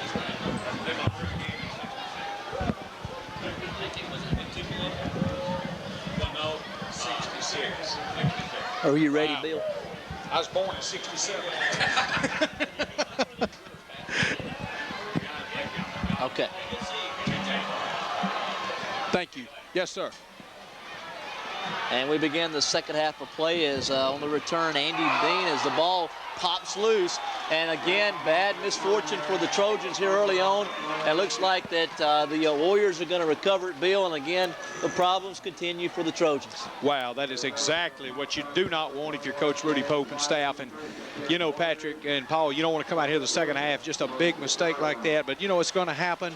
And they've got to try to recover, but you can't keep recovering from mistakes like that against a very solid Pontotoc team here tonight at home. Indeed, and Pontotoc will have it first down and 10 from the Trojan 26-yard line, as we'll have Rucker split to the left, Winter to the right. I formation in the backfield for Jason McBride as he'll give it to big Ellis Scott, who Ellis finds a big hole over the 20 down inside the 18-yard line, a gain of some 8 yards on the play. Nice pickup on first down for Ellis Scott, a gain of 8. We'll bring up second down and 2 for Pontotoc. You know, Patrick and Bill, during the halftime intermission, I was kind of thinking of the tradition of both of these two schools. And not only that, I think you can measure success by not only all the good players they've had in the past, but by the tradition of the schools. But we'll talk a little bit more about it. Both these high schools have players that I think, if I'm not mistaken, are alums and are playing maybe in the National Football League right now. High formation in the backfield is going to be Ellis Scott is going to be hitting the backfield, keeps his feet, and will rumble inside the 15-yard line. He pretty much did that one all on his own as he was hitting the backfield. Looked like good initial penetration by Justin Ware, but Ellis did a good job of fighting through, getting positive yardage out of what looked like a pretty bad situation. Going to be close to a first down. We'll have to wait for the from the measurement from the officials. We'll be very close to first down yardage. We'll just have to wait and see, and I think they do indeed say he has the first down. Bill, Pat, real quickly, of course, Wesley Walls and, of course, Brent Smith, but not really sure on the status. I think Armija Spearman, did he indeed make a football squad? I know he was really close to making the team, and do you know any more about it? The last I'd heard, Bill, he was still sticking. Is that Yeah, he was sticking with Cincinnati Bengals, and hopefully he can make that team. Been some other players in the NFL and got one current now. We'll talk more about it. Rolling to the left is McBride. He's got his receiver open in the end zone as he throws it in the corner of the left side of the end zone, intended for his, I believe it was intended for his tight end, Paul Braden Bishop, but I'm not quite certain on that. Actually, yeah, I think it was Braden that the pass was intended for. Incomplete. We'll bring up second down and 10. Of course, they had a guy back in the 80s, early 80s guys before we really were keeping up with this. John Earl Armstrong played for the Buffalo Bills. John Earl was a big Bruce Trojan. He carried the team the last couple of years. Played for Also, we have Fred Thomas, who was with Seattle Seahawks and now with the New Orleans Saints. Right.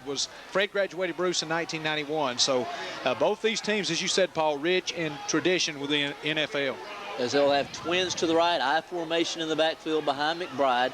As coming in motion from right to left will be Rucker. Toss sweep to the left is going to be Alice Scott. Big hole. He's over the 10 as he just runs over a couple of would-be tacklers inside the 10 to the 7. Making the stop is Chris Knox, the junior defensive tackle, and very, very close to a first down for the Warriors. And, guys, I saw Tremaine Frison a minute ago down there watching the game, and I know, you know, he has to miss being out here on this field, and I know he's going to contribute to college this year, correct? Right, he's playing at Itawamba Community College, and I expect Tremaine will be a contributor there. Yep. Third down, less than a yard to go. It will be Big Ellis Scott is hit in the backfield and will keep his stay on his feet and will plunge in from 5 yards out. Well, that's just those big, strong legs right there, Paul, keeping those feet moving and finding a 5-yard touchdown, Ellis Scott. Well, they always tell you the most important thing to running the football successfully is keep your legs moving, and that time Ellis did a good job of it and finding the end zone for the quick 5-yard score. And putting the Warriors up 30-0. The extra point from Bass is pending. But, you know, I think that Fred Thomas was really a good cornerback and kind of bounced around in college. I think he signed with Ole Miss and ended up going maybe to some school in Tennessee or somewhere, but really a good football player. T. Martin, if I'm not mistaken, That's the right. extra point is on its way, and it's good by Bass. Pontotoc 31, Bruce nothing. We have 9 minutes, 41 seconds remaining here in the third quarter of play.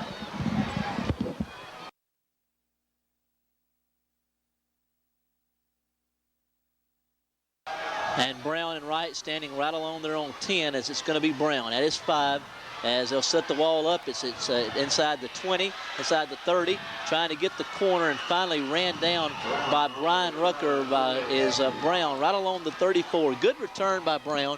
Will bring up first down and 10 for the Trojans from their own 34. And Rucker did a good job that time, Patrick, because if Brown could have gotten by Rucker, it looked like he had a lot of real estate out here. Only the kicker was the only person in position to make the tackle. So, indeed, it was a good return. And the Trojans, quite frankly, Patrick, need something good to happen.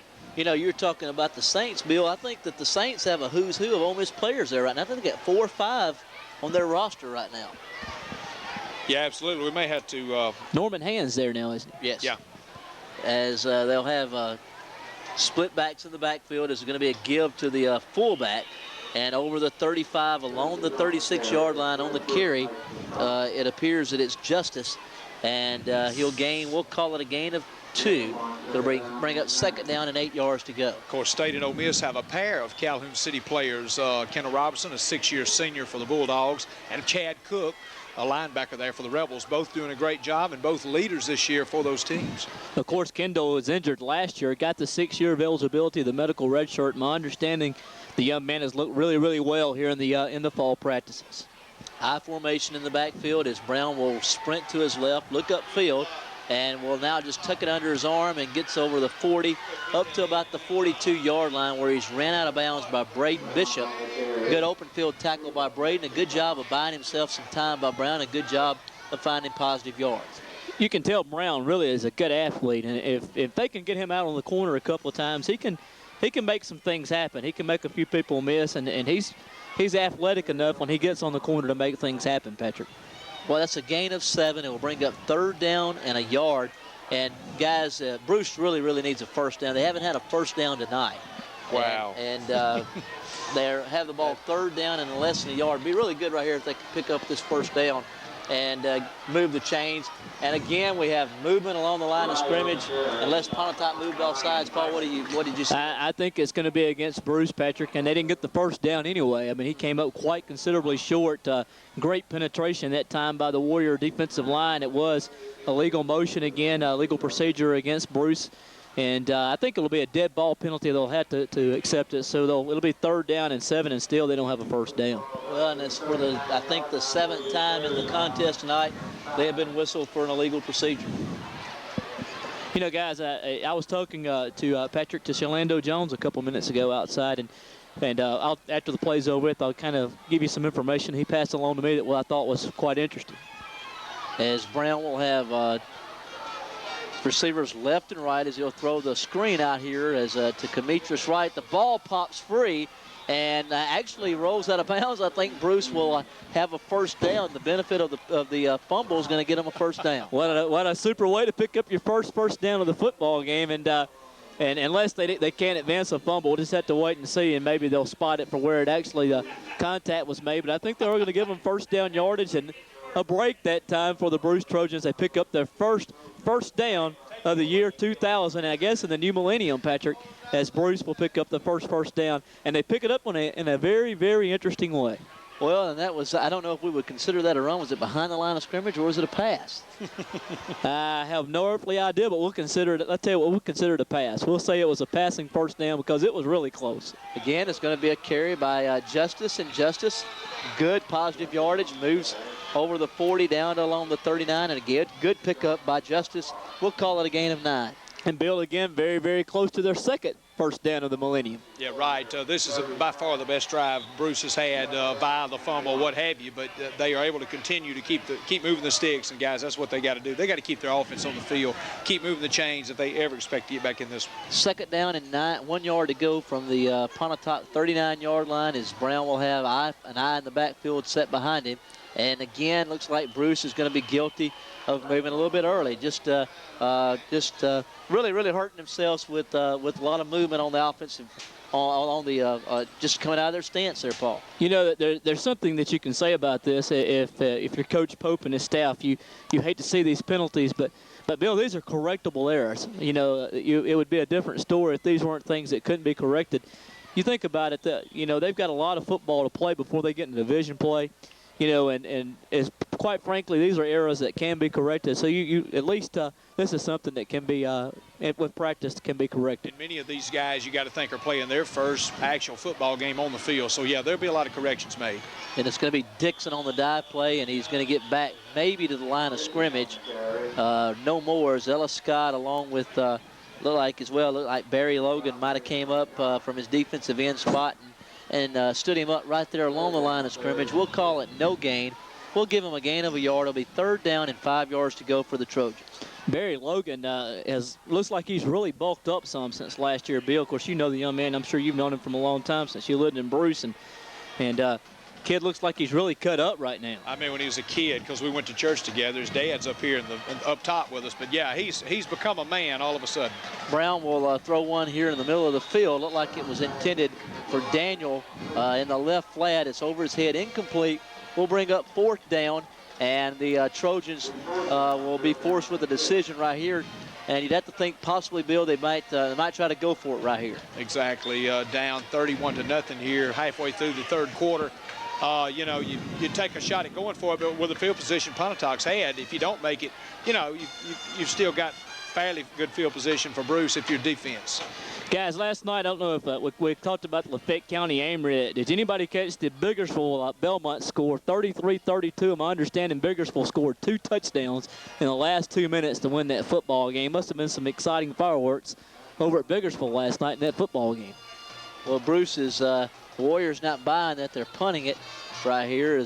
Now they do snap it to the up man. Looks like they may run like an option out of it, or actually Brown will just keep it himself in the up man, and he's going to be wrestled to the earth by Ron Winter, and they're going to be forced to turn it over on downs as the fake punt just didn't have anything happening there. No, it didn't, Patrick. And Bill, the reason why I brought up Biggersville, if I'm not mistaken, I think that's probably an opponent that will be played by Vardaman and Calhoun City. I think they're in the same division, if I'm not mistaken.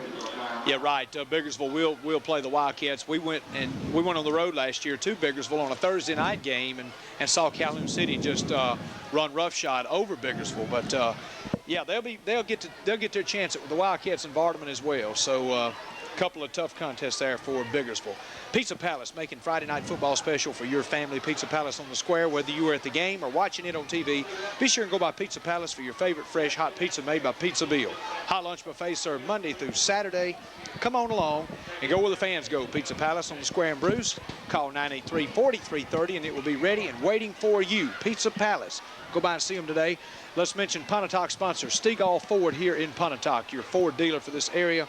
Also Springer Homes, Susan Springer, Pontotoc, Woodland, in Houston, and now Starkville. Springer Discount Homes, selling them by by the truckloads. Go by and get you a deal from Susan Springer. Also, Charlie Robinson Cattle Broker here in town. Charlie Robinson, for all of your cattle needs, they buy them and sell them to you, deliver. Charlie Robinson Cattle Broker. Also, Edward Jones Investments on the square here in Pontotoc. State Farm Agency. Shawana Ash, I believe, Patrick's how you say her name, the State Farm agent for this area.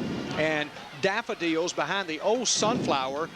Daffodils Gifts and Flowers. Go by and see the folks at Daffodils. Tell them you appreciate them sponsoring Pontotoc Warriors on TV7. And we have a change at quarterback ball. Dustin Robbins is getting in the football game and just going to call his own number. And he runs over the 45, over midfield. He's in Trojan territory inside the 40. And we got a flag that comes in pretty late. Boy, Dustin really showed some wheels there, as he has been noted as the guy that kind of, Paul, gives him a little change of pace that can a little quicker, a little fleeter of foot, and showed some wheels there. Well, he showed a nice burst of speed, and that's, the acceleration is what really impressed me when he went around the corner that time. He looked like he had some wheels, like you said, Patrick, but the acceleration and the burst was what was really impressive. And Patrick, for the division that Pontotoc is going to be in, they need any weapons that they can put on the football field, because that division is so tough with Ripley and Kossuth and of course with Corinth really looking to be a team that really might be a team that's on the rise and a program on the rise. They're going to need every weapon that they can get. That's going to be, I think, back to the 40. It'll bring up first down and 15 for the Warriors from their own 40, as the Warriors will interchange receivers as they'll both split wide to the right, and so they'll have an I formation in the backfield behind Robbins, as Robbins will call out his signals from that point. Now we got movement, but like Paul, someone may have came out of their stance a little bit early for the Warriors on the offensive front. That was a legal motion that time, a legal procedure against the Warriors, so that will actually, it may be offsides against Bruce, Patrick. I believe it was offsides against Bruce, so that'll give them 5 yards and move the football up the field, advance it up the field about 5 yards. But, it's going to be quite interesting, Patrick. I talked to Shalando Jones a couple minutes ago. Shalando was telling me that he has enrolled and will play football. He's going to have to sit out 1 year, but going to Mississippi Valley. Talked to him a couple minutes ago, but he did say he had a tryout in a couple of weeks with the Memphis Maniacs of the XFL. Bill, what do you think about that wrestling name? Wow, that sounds like a wrestler. Well, they run a little play right here coming out of the secondary. Look like, Paul, for the Trojans, maybe a little bit of a busted play. Demetrius Wright is going to drop Robbins and going to lose, he's going to lose 4 or 5 yards on the play back to the 40. Nice play by Demetrius Wright coming up from his cornerback spot there. Indeed it was, Patrick, as Wright did a really good job of making penetration. He's only a sophomore, one of that group of, I think there's some 10 sophomores and 18 freshmen on the Bruce roster. So just really, Coach Pope has really got a young football team. Like you said, will only get better, as it looks like the left defensive end may have jumped off sides for Bruce, Pat. May have been a little overzealous, and it looks like they're going to give them those 5 yards back. Bruce has really hurt themselves tonight with penalties. I don't know how many 5-yard penalties that the Trojans have, but like we said a couple minutes ago, Patrick, that is something that can be corrected. Coach Pope and his staff, they play probably the biggest football game of the year in Calhoun County next Friday night. And I think they play Calhoun City. If I'm not mistaken, Bill, is the game next week at Calhoun City, or is it at Bruce? I think it's at Calhoun City, isn't it? No, the Wildcats play at Bruce. It's at Bruce next week. Friday night, yeah, big county matchup. So probably will be the premier game, without a doubt, in Calhoun County next week. But, for all intents and purposes, in the entire area. Twins to the left, as Robbins will have an eye in the backfield behind him, as he'll toss sweep it to the left. It's going to be Kirk, and he gets the corner as he is over the midfield stripe down to along the 45-yard line. But like making the tackle for the Trojans was Jamison Evans. As Kurt Paul is going to have very close to the first down, right along the 46. We'll call it a gain of 9. We'll bring up 3rd down and a yard. Jamison Evans did a really good job that time of collaring him down, Patrick. He's a freshman. He's only a 9th grader. You can tell that this number 15 Evans has really got a nice future, Patrick, playing in his safety position. He's a good-looking athlete. Robbins will employ an eye behind him as he will give it again to Kirk, who's going to have the first down. But like the ball might have popped free, and looks like that Pontotoc will recover it, and a first down will be registered and earned again by Kirk as well. It was a first down carry that time by Kirk. Bill, I think if I'm not mistaken, of course, Bill, Bruce, if I'm not mistaken, in their division, I think it's Jay-Z George, maybe Eupora, maybe the best team in that division right now. I think Coffeyville. They have an awfully good opportunity to still be pretty successful if they don't get too beat up in these pre-conference football games. Oh, yeah, these will make them better, though. This will prepare Bruce and be ready for that division coming up. And, yeah, Eupora, Jay-Z George, both in there, Coffeyville, too. So it'll be interesting. Have movement again all along the line of scrimmage, and looks like the Warriors might have been a little overzealous there. Like the right guard for the Warriors that time may have jumped just a little bit early that time. I think that's probably going to be the indication that it is a call. But, you know, the Trojans will get better, Patrick, as the season goes along because they are, like you said, they're in a division. Even though that they are a young football team, I think they can really make some noise in that division. Oh, absolutely. And, of course, as you mentioned earlier, they're going to get better with the level of competition that they're playing against. First down, 15 yards to go for the Warriors from the Bruce 48-yard line. Robbins rolling to his right. Big Roman Moore getting a hand on him, but not able to bring him down as he'll get real close back to the original line of scrimmage as Robbins will find back to along the 46-yard line. And I tell you what, that one was disrupted from the start by big Roman Moore. Man, Roman was just like a shot out of there like a Roman candle that time, and did a good shot. I can't believe Robbins really got away from him, and to his credit, he did. But still, slowed Robbins up just enough to make sure that Roman's friends were able to get there in time to keep him from getting much of an appreciable gain. So it will bring up a second down and 12 from the 46-yard line. We'll call it a gain of 3 for Robbins. He'll employ an eye once again behind him as he'll give it to Kurt. Kurt trying to get the corner is not going to be able to do so under a heavy duress. Now he maybe does get the corner as he's back to along the 45-yard line. Good open field tackle for Bruce by Justice. And a pretty good job of keeping his footing right there by Kirk and finding positive yardage. He was hit initially in the backfield and was able to make something out of it. Seems like he's been somewhat of a find for the Warriors maybe in their fall practices. Hadn't heard a lot about this young man, but seems to be playing pretty well. In fact, DeFera Justice looks like another young man, just a sophomore for Bruce, that looks like he has a super future as well. Third down, 11 yards to go for Robbins as he'll have his team in motion from right along the Trojan 44 as he will roll to his right. Looking upfield, he's going to have a pass intended for Winter in the right flat. Going to be incomplete, in and out of his hands, and will bring up fourth down. We also have a penalty flag right along the 40-yard line. We'll have to sort this thing out and see what the indication is. Like we're going to have a lineman maybe downfield that's whistled against the Warriors, and I would have to think. Of course, I think that may be loss of down anyway. We'll have to wait and see the penalty yardage and loss of down.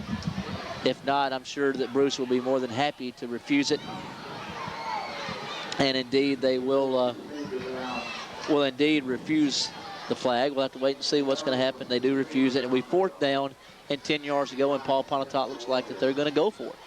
Well, they will go for it from right at the 45-yard line, so it'll bring up a fourth down, 10 yards to go. I'm sure that Coach Robbins would like to get the younger players he has on the field some experience, and he'd like for them to taste some success because some of these kids, they're trying to draw them off sides, actually, Pat. Well, it was a deep, hard snap count by Robbins, and good discipline right there by the Trojans on the forward wall, staying in their stance, and a timeout being burned by the Warriors. We'll return after these messages.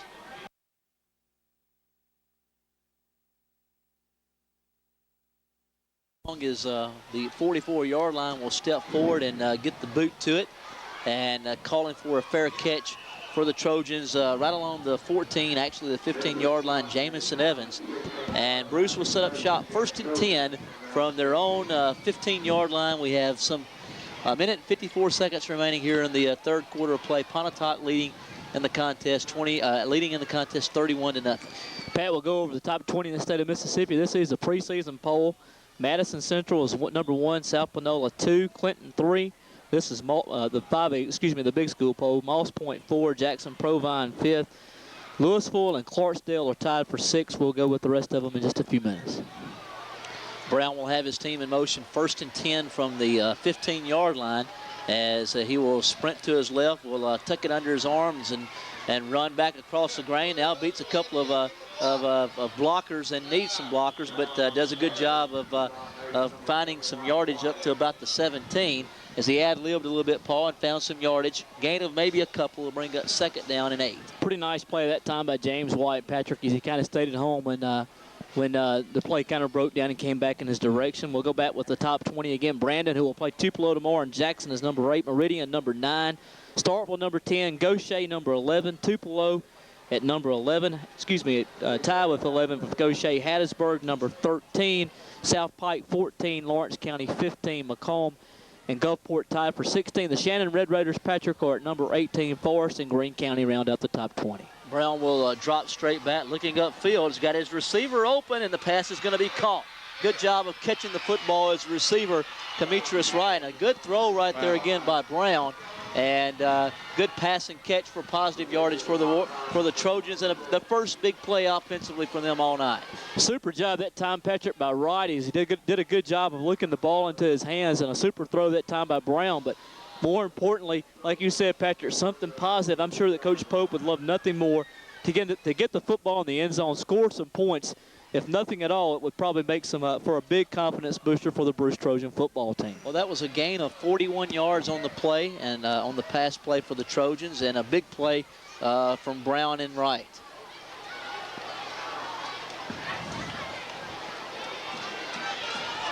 As they'll have it 1st and 10 from the Warrior 43, as it's going to be Dixon. He's over 40, over the 35, runs inside the 30, down to along the 25-yard line, and another 1st down for the Trojans. I like the play call that time, Bill. Like after having people spread out, kind of had a couple people after the long pass pattern, rounds the football with a little delay inside, picks up nice yardage. Yeah, very nice. Had the field spread on the defensive side and able to get some good real estate here. And Bruce now threatening, really for the first time here in the ball game tonight, with a very positive drive here. A gain of 16 on the play by Dixon and a 1st down, as we are under a minute remaining here in the 3rd quarter of play. Again, they kind of spread the field a little bit again, with the lone back in the backfield being Justice. And Justice will get the carry himself and might get back to the line of scrimmage.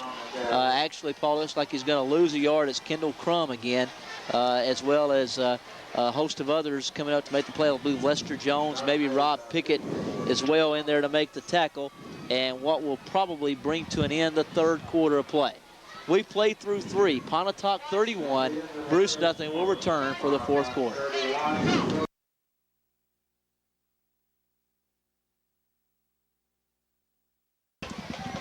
And Brown rolling to his left, looking upfield. He's got his receiver open, in and out of his hands, as Daniel was open, and Paul just quite honestly let that one get through his hands. Had the young man open in the flat. Patrick looked like the ball was there, like it was delivered on time, and unfortunately not able to gather it in, as it would have been a nice pickup on the play. We'll bring up 3rd down, and we'll call it 3rd and 12 from right along the Pontotoc 27 is desperately right here. Bruce would like to get this 1st down and keep the drive going and get some points on the board here if they can right here early in the 3rd quarter play, as they trail 31-0 with 11 minutes and 55 seconds remaining here in the football game. They'll have twins to the right. They'll have one lone receiver in Daniel to the left. The lone back in the backfield behind Brown, as Brown will roll to his left. Looked upfield, and now he's under heavy duress, and he's going to be wrestled to the earth by Ellis Scott right along the 30-yard line. Paul just didn't have anybody open downfield, and he tried to buy himself a little bit of time by sprinting to the left. Good job by Ellis Scott coming up to spill him at that point. Just no time to throw the football or just get any separation, Patrick. There was nothing but black shirts there when he rolled to the left. Very quickly, Patrick, Boonville is the consensus #1 team in the state. They won 47-0 last night over Faulkner in the small school poll. There's a tie between Ackerman and Ruleville Central. Of course, Patrick, Ruleville Central, Bruce defeated them last year in the playoffs. Have a very good running back, Noah Ingram, Patrick. I think he rushed for 3,000 yards last year, but Bruce did bump them out of the playoffs last year. And we have a timeout on the field, and we're just going to let Bill go down the sponsor list if he could right quickly. And real quick, Tudor Funeral Home on Coffee Street, a proud sponsor here of the football in Pontotoc. Buster Tudor and staff. Jackson Implement Company, your John Deere dealer. Go by and see Benny Joe Parker and all the staff. Greg Collum at Jackson Implement Company, Highway 15 North. They have a big selection of 6,000 series tractors. Also Montgomery Drugs. Montgomery Drugs on Highway 15 North. See all the staff at Montgomery Drugs, family owned and operated. Proud to be a part of this community for many years. First National Bank with 2 locations to serve you, Highway 15 North and also Main Street. First National Bank. Mr. Montgomery and all the staff invite you by for all types of loans and also investments and savings accounts, checking accounts, and more. Go by and see them at First National Bank, your bank for Pontotoc. JB's Quick Stop at the main intersection. JB's Quick Stop, new owner Phil Tudor, proud to be a part of the 2000 football season from JB's Quick Stop. Early morning breakfast and daily lunches and just all types of good food there. Great cheeseburgers at JB's. Russell Oil Company, go by and see all the staff at Russell Oil Company on Reynolds Street and tell them you appreciate their support of the Pontotoc football season at Russell Oil Company, and tell them we sent you by from TV7, all the fine folks there at Russell Oil Company on Reynolds Street. Patrick. 4th down, 25 yards to go from the Pontotoc 30-yard line as Brown will put his team in play at that point, as they will go for it on 4th down, as Wright will go in motion from left to right. Now he'll throw it upfield, going to have a little bit of contact between the receiver and the DB, but it's a little bit over the head of Daniel, incomplete, and the Trojans will turn it over on downs after the incompletion. Still some encouragement there for Coach Pope and his staff. They had a little bit of progress, Patrick, on that possession, and that's a little bit of what you look for, have an opportunity to move the football. And that's something you can build on. Well, they had to turn it over on downs, and unfortunately unable to put points on the board on that drive, but it was their best drive of the contest thus far, as they trail in the contest 31-0. As actually Jason McBride back into the football game, as he'll give it to Dedrick Clark, who rumbles over the 35 up to about the 37-yard line. We'll call it a gain of 7. We'll bring up 2nd down and 3 yards to go for the Warriors. Patrick, Philadelphia is number 4, and they have a blast from the pass, Bill. Marcus Dupree's son, I think, is probably their best player. I think his name is Marquez Dupree, if I'm not mistaken. I can't remember how you pronounce it, but they're number 4. Scott Central, number 5. Durant, number 6. Bay Springs, number 7. Mize and Derek Ducksworth is number 8. Pillow Academy, 9. And Jackson Prep, number 10. Jay Grissom, near side receiver. It's going to be Dedrick Clark again as he over the 40 up to about the 43. Nice job right there of picking his way for positive yardage again. It's Clark, and it's going to be a 1st down registered, and we'll call that a gain of some 7 yards by Clark again. Barterman received votes, and guys, I can't believe this one. Thrasher received votes, and I think they have like a 47-game losing streak. Wow. I think that has to be a little bit of a misprint that the Clarion Ledger may have made on that one. Must be. Has to be. Boonville, by the way, won their 16th consecutive ball game. Near side receiver is Pickett, and we've got movement along the line of scrimmage. Look like the Warriors' left tackle are actually tied in. Actually might have moved a little bit early on the left side, and that's going to cost them 5. You know, Paul, Patrick, if y'all got any Egg Bowl tickets, I know my brother's here. He may have some money on him tonight if y'all feel lucky. Believe it or not, I got my tickets the other day for the Ole Miss State game. I got those actually before I got my season tickets. Wow. Well, we might can negotiate something out of this. Maybe you can do some work for me in Boonville. I heard you're up there working some now. I need some work done on my house. Jason McBride, little pump fake. Now he's going to be dragged down to the earth. Like Roman Moore may have dragged him down right along the 36-yard line. And good play by the big defensive tackle, dropping him right there along the 35-yard line. It'll be a loss of 8, and the big guy, again, making a big play. Roman Moore's been all over the football field all night long. He's just a super player. He's going to be the guy that's going to be depended on. He's a leader of this football team. He needs to get the players ready for the following week. He's probably the only player that really has a great deal of experience, and he's going to be counted on for a lot of things, Bill, all season long. And he understands they're going to get better. Him being that leadership, senior leader, they're going to get better as they go, and Roman Moore knows that, and he's going to get those guys to hang in there and get better week after week. As it's going to be Kurt's going to be met in the backfield. Looked like coming up was Mr. Burnett. Bill Burnett meeting him just about as soon as he got the handoff right there, Paul, and a good job of shooting that gout by Burnett and dropping him for a loss. Good job that time by Burnett. Burnett's also a young man that's going to be counted on. He's a senior. He's one of only 2 of the 7 they have. So, there are some people that they need to build around, and those are 2 of the young men. Guys, I'd be amiss if I didn't say this, or I should say it, even though it has nothing to do with this football game. I'm a proud dad of a 2-year-old that finished first runner-up last night in the tri-state fair competition, Bill, so I had to throw that one in tonight. Congratulations to my little girl, Olivia. Absolutely. Congratulations. And we're happy for you there. As McBride will throw it to Rucker on the, look like on the fly pattern here.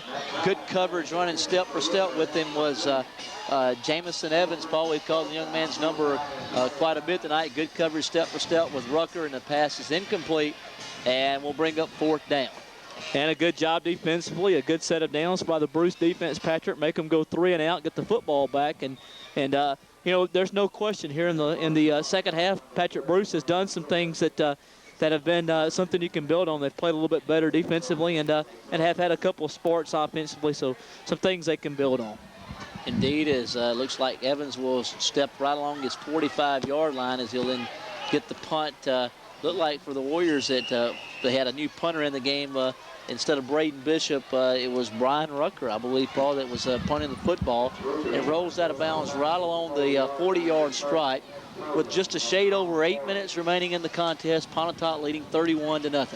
We talked about Lafayette County winning, beating Amory last night, Patrick.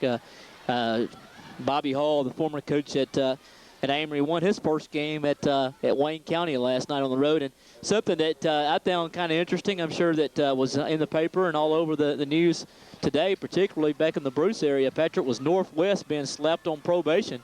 Bill, they will not be able to compete for the state championship or go to a bowl game at all, and they had their #1 ranking taken away from them. Oh, guys, yeah, and they got, like you said, they got so many of the athletes there, and I know that has to be a disappointment for Coach Franklin and his staff there, and I know it's very disheartening here at the beginning of the season. Well, they really have a legitimate shot of winning the state title and going a long way as far as national contention, so I know that was very disappointing for them.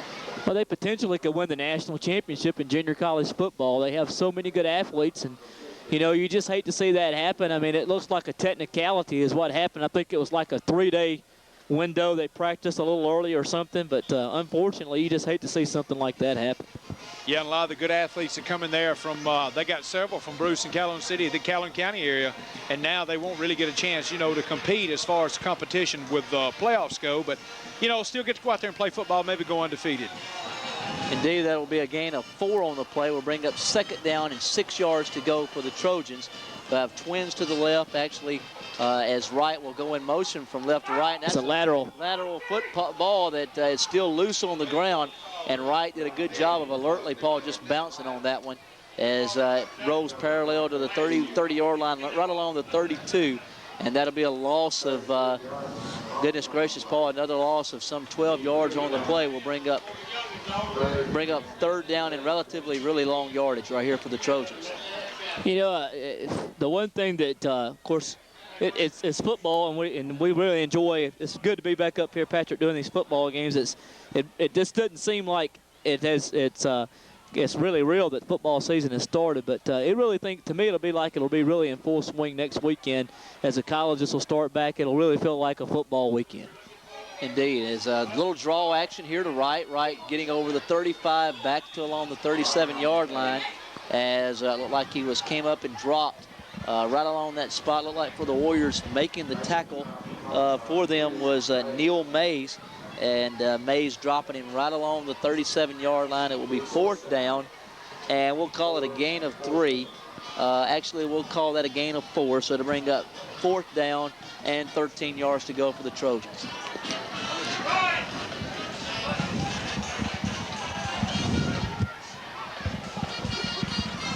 As they have an I formation in the backfield behind Brown as he throws it up top for his receiver, and pass is going to be maybe gathered in, Paul, but I believe he was out of bounds. It's incomplete, and it will turn it over on downs. Good job of catching the football by Daniel, but Paul, I believe he was a little bit beyond the yard marker or the sideline marker. Showed nice concentration and athletic ability. Unfortunately, the young man was out of bounds, so will constitute turning the football over on downs. Will give the ball back to Pontotoc once again, but still next week Pontotoc and Oxford will be playing. I think there's a timeout on the field. We'll take it with them.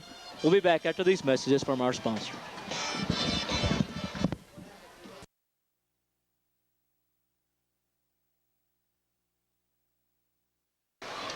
And the Warriors check in John Stewart at quarterback, and as we'll look like he'll give it to Walker, Paul. I think the Kerry Walker, another youngster, Paul, a freshman running back, will get his first carry of the game, and we'll find a couple of yards on the play. We'll bring up second down and 8 yards to go for the Warriors on first down. On the first down carry. Bruce will be home again next week, Patrick. They'll be playing Calumet City. Pontotoc will travel just west here on Highway 6, and we'll have an interesting battle with Oxford. Coach Hill back at Oxford now. Should be an interesting contest. Last year, Pontotoc really hammered them here in Pontotoc, so that should be an interesting football game next week as the Warriors travel to Oxford to play the Chargers. Stewart will employ an eye behind him as he'll toss sweep it to the right to Walker, and he will rumble over the 35 down to along the 31-yard line. Pretty nice pickup on the play. We'll call it a gain of 4. We'll bring up third down, and we'll call it 4 yards to go for the first down. We'll give him a pickup of 3, so to bring third down and 5 for the Warriors. Well, guys, you will be joining us next week from West Point, Mississippi, and appreciate you guys doing that. And Patrick, y'all will be down there watching the Hilltoppers, and I think you'll get to see a very strong Rusty Funk coach Hilltopper team, and I know y'all will be looking forward to seeing that game at West Point. Indeed, West Point used to be awfully good traditionally, but kind of hit some hard times. Paul, it'll be interesting to see what happens next week when we go there. I'm really looking forward to that. Little quick hitter on the carry for the Warriors was Kedrick Frison. That looked kind of familiar. Number 31, Frison. I don't know if that's Tremaine's brother or not, but wearing the same number. And I would, if I were a guy to wager a little bit, I'd say there might be some kin. I'm sure they are. Back to the game next week, I look forward to looking at watching Caleb Chandler play. A young man that's really a good football player at Houston, has an opportunity to probably be a D1 prospect, and we'll miss the Stafford kid. I understand the Stafford kid is no longer playing at Houston, Bill. I believe he's at Hebron Christian Academy. It's going to be Casey Walker, and Walker's going to carry inside the 30 to along the 28-yard line. The line to make was right along the 28, and I think he might be just short of the first down by about a yard, and I think indeed he is. We'll call that a gain of a yard. So turns it over on downs, and the Trojans will get it back once again. Yeah, Shane Stafford transferred guys to Hebron Christian, and I was told last week, the opening game Hebron had, he rushed for 180 yards. So, guys, look for him to do that every week. I mean, that guy is just all Division I prospect. He was awesome in Houston, and I know they're going to miss him there. And they lost to Hoss, and they lost the Moose. As Mitchell Johnson labeled him over there, the Moose. Shane Stafford is definitely at Hebron Academy. And Childs, a young man that is walking on at Mississippi State right now, was a good football player. They lost him from last year. So they have some holes to fill, but they are very, very talented. I can't remember the quarterback's name, but they have also a place kicker that is out of this world, Pat. You'll have an opportunity. I think his last name is Horn. That is really as good. I think he transferred from somewhere around Germantown. Was a soccer player, and his dad's an airline pilot, if I'm not mistaken, and can kick the football from anywhere. He's amazing. He was our kicker last year, kicker of the year on the all-area team. And you'll see why, guys, next Friday. Horn is one of the best in this entire area, probably one of the top kickers in the state. I had an opportunity to see them play last year, and the young man was incredible. And I thought probably was the best high school kicker I saw all last season. But, I look forward to them, and the opportunity to see them play. They're a good football team, and they played Pontotoc in the spring, and I mean they really, my understanding, Pat, they really hammered them pretty good. Indeed, we look forward to it. I think that we'll see a good football team next week. Bean is now back in at quarterback for Bruce, and again, looks like we got someone coming on the field to play for Bruce, maybe a little bit late. And I tell you what, that's really going to catch the eye of the coaches there. Every time. You can't sneak that one in. Timeout now, Patrick. Well, they may have got the timeout before they would have been whistled for a penalty, I'm certain, but timeout on the field, and we're just going to take this one with them. Guys, we'll return and after this message.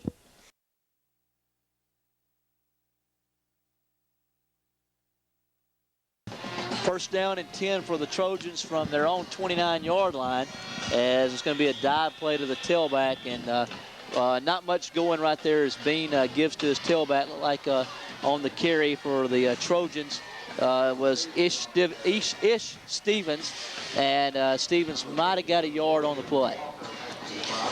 We were talking about the Hilltoppers, and they do have an opportunity to be pretty successful. That division they're in, You know, it looks like that maybe Amory may be a little vulnerable. I wouldn't be surprised if, of course, last year Houston kind of got, a real big technicality, didn't make the playoffs. But them and Shannon, it could be between those two schools to win that division. Again, Bean will fumble the snap from center, and he's going to be under a lot of duress, and is going to be dropped along the 28-yard line. Yeah, Houston really was kind of caught there in a bad situation last year because they were an awfully good football team that was left out of the division. And just like Pontotoc was left out of the division playoffs on a tiebreaker and the technicality as well. Yeah, guys, it's a shame when you go 10-1 and you're at home. You know, it's just incredible loss there for the Hilltoppers, and hopefully they can get back. We'll see. Amory may tune up and get back in that thing. You can't ever tell. But Shannon has the top skid. You got to remember who's very good, but he did lose a lot of receivers. So, yeah, that's going to be a very tough, very competitive division. I tell you what, we'll see another young man that can really throw the football, and Brian Brown from Corinth. I mean, he is really a fine passer. 3rd down and 12 for Bean as he'll toss sweep it to the right as it'll be the tailback. He's over the 20, over the 20, over the 30, over to the 37-yard line on the carry. New face in the game for the Trojans. Look like on the carry was Sean Mims, and Mims finding lane to run through and runs up to about the 37. It'll bring up 3rd down, and we'll call it 3 to go as pick up on the play of look like, Paul, some 8 or 10 yards on the run for, we'll call it a gain of 9 for Mims. You know, really another fine effort that time by Mims, but talking about Bruce last year, what a tremendous season. Got to the North Half Championship game. I'm looking, they beat Louisville Central. I found out that the final total stats for Noah Ingram last year rushed for 3,411 yards. That is unbelievable, isn't it, guys? It's amazing. Well, they'll run the dive play, and it looks like on the carry, look like it's going to be Dixon. He's going to be well shy of the 1st down, and the Trojans are going to be forced to turn it over on down. You know, that kind of reminds me of a couple years ago when Mississippi State was playing South Carolina, and Steve Tannehill threw for like 450 yards, and it was like 41-45, and Jolie Dunn said, that's hard to do that against air. That's hard for a guy to have 3,411 yards against air, guys. That's a really impressive number. I tell you, he's so impressive. You know, they jumped up on the Trojans 14-0, Paul, in that game, and Bruce come back and won it, I think, 21-20. So I tell you, the Trojans earned that victory, moved on to Booneville, and I tell you, that guy's amazing. I'd like to see him in a game this year for sure. And Bruce, of course, I did the game last year against Booneville, and they scored on the opening possession. And Bruce had a brief 7-0 lead against Booneville, and the wheels kind of came off. But it looked like the Trojans were going to possibly advance to the state championship game. Therefore, a little while in the first quarter, things just didn't go the way that they needed to go, and particularly late in the first quarter and early second quarter. Yeah, I tell you, that Bruce Booneville has really been a big rivalry here to determine the North Half champion. I know at least a couple of times, maybe 3 times, Bruce beating them, one time on the road at Northeast. Paul, I was at that game, Bruce moving on to Jackson. So that's been a big rivalry between those two clubs. And real quickly to the Clarion Ledger top 40 list, preseason top 40. Congratulations to Ellis Scott for making the list, and Ellis, a fine honor having an opportunity to be one of the top 40 players recognized on the preseason list by the Clarion Ledger. And he's a fine young man to go with it. And it's going to be a give to the fullback, and on the carry for the Warriors, getting his first carry of the season is Ty Berry. And we got flags that fly in as well, so we'll have to sort this one out and see what has transpired on the play. A legal procedure against the Warriors is going to cost them 5. Guys, who you picking tomorrow night? I know you guys going to Jackson to see the Golden Wave. Who's going to come out in that ballgame against Brandon? I think Brandon will. Brandon's strong, I understand. Tupelo is got Brandon, I understand, may have the best junior player in the state. He's a running back.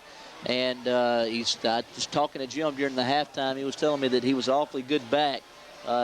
Tupelo has traditionally done very well against Brandon in the past. I can't remember a Brandon team beating a Tupelo team, but I think they're going to get a win tomorrow night against Tupelo.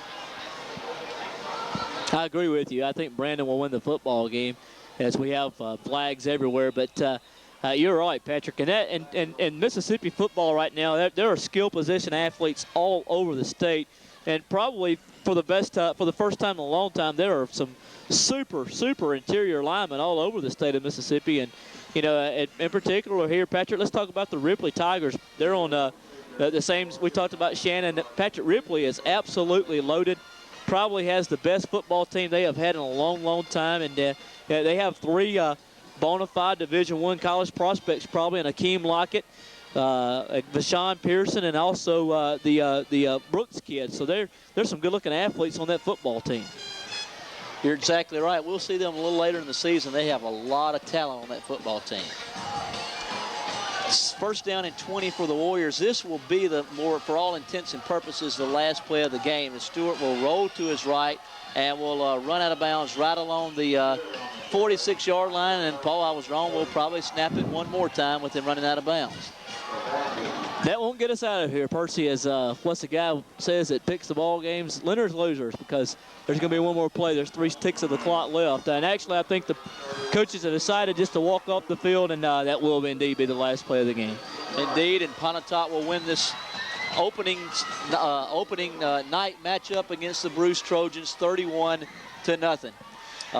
Very impressive performance for the Warriors, and of course one that they can build on. And of course Bruce, I'm sure, Paul, they are very disappointed with this effort here tonight, but of course a lot of season here remain to be played. Yeah, they did turn the table again, and they kind of paid them back here from last year, Paul. But I think you'll see Bruce, as Pontotoc did last year. Bruce will rebound and have a good season, and I think will finish strong in their division, as they are expected to do every year. And this may be something that Bruce needed tonight. Well, you know, last year I know that the Warriors, when they left Bruce, they had a real sour taste in their mouth because they really got whipped last year. And I'm sure these kids from Bruce feel the same way right now. They did absolutely nothing right in this football game, barring maybe an interception before the end of the first half of play defensively. Only the real positive thing, and a long pass play that was completed. So not a lot of positives that they incurred tonight, but you know there's a lot of season left to be played, and they got to get their heads back up because they got a big one next week.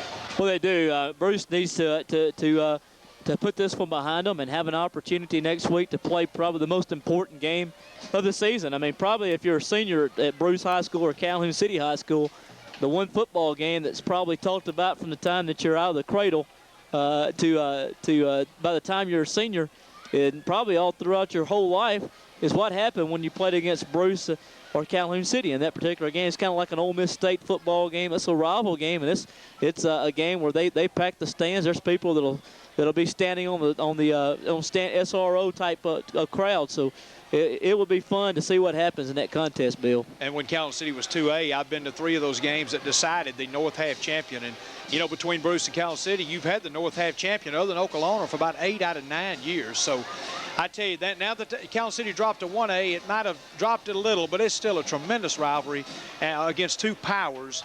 And we look forward to that game next week. And I tell you, I know Bruce will rebound and be ready for that ball game. I really believe, and I may be wrong when I say this, guys, but I think there's going to be a team out of Calhoun County that's going to emerge again this year, but I really believe it may be Vardaman. I think Vardaman has an opportunity to, when you have a kid that's as good as Odie Burrell, I'm really surprised that more people aren't paying attention to the young man. He is really just a fine football player and deserves a lot of respect. And just don't be surprised if they don't have one of those type of years that, they always have good years and go to the playoffs, but this may be one of those special years for Vardaman. Yeah, time we'll see as the season progresses. Odie Armstrong, just a fine athlete and definitely up there with the best of them this year. But what a game tonight. What a domination by the Warriors. Pontotoc definitely on the mark tonight. And just Bruce was outmanned here tonight as a football team. And we're going to take this thing down to the field. We're going to have some player interviews and some coaches interviews as well. Bill, if you can, go down our sponsor list before we go to the field. Ken Nyland Insurance and Ecru, a proud sponsor here. Also, Hangouts Daycare by in the old Sunflower Shopping Center. People's Bank, the People Place, with a branch on Highway 15 North. People's Bank, a proud sponsor as well. Also, OneCallInc.com, J.C. Aaron and staff on President Street, a proud part of the game for all of your internet services, internet provider, web page design. Give J.C. a call at OneCallInc.com. And Daffodils, behind the old Sunflower Grocery Store. Go by and see Daffodils today. And also State Farm Agency, Shawana Ash. Edward Jones Investments on the square here. Charlie Robinson Cattle Broker. Springer Discount Homes here in Pontotoc, Houston, and Woodland. Stegall Ford, your Ford dealer. Also tractors, all types of Ford New Holland tractors, New Holland hay equipment. Ford trucks, the 2001 models, are also coming in. So we thank all of our sponsors for both ball clubs here tonight, Bruce and Pontotoc. Look forward to next week as the Warriors will be traveling to Oxford. Patrick. And again, we're going to take it down to the field. We're going to have some player interviews with the coaches and some players on the field. We'll return after these messages.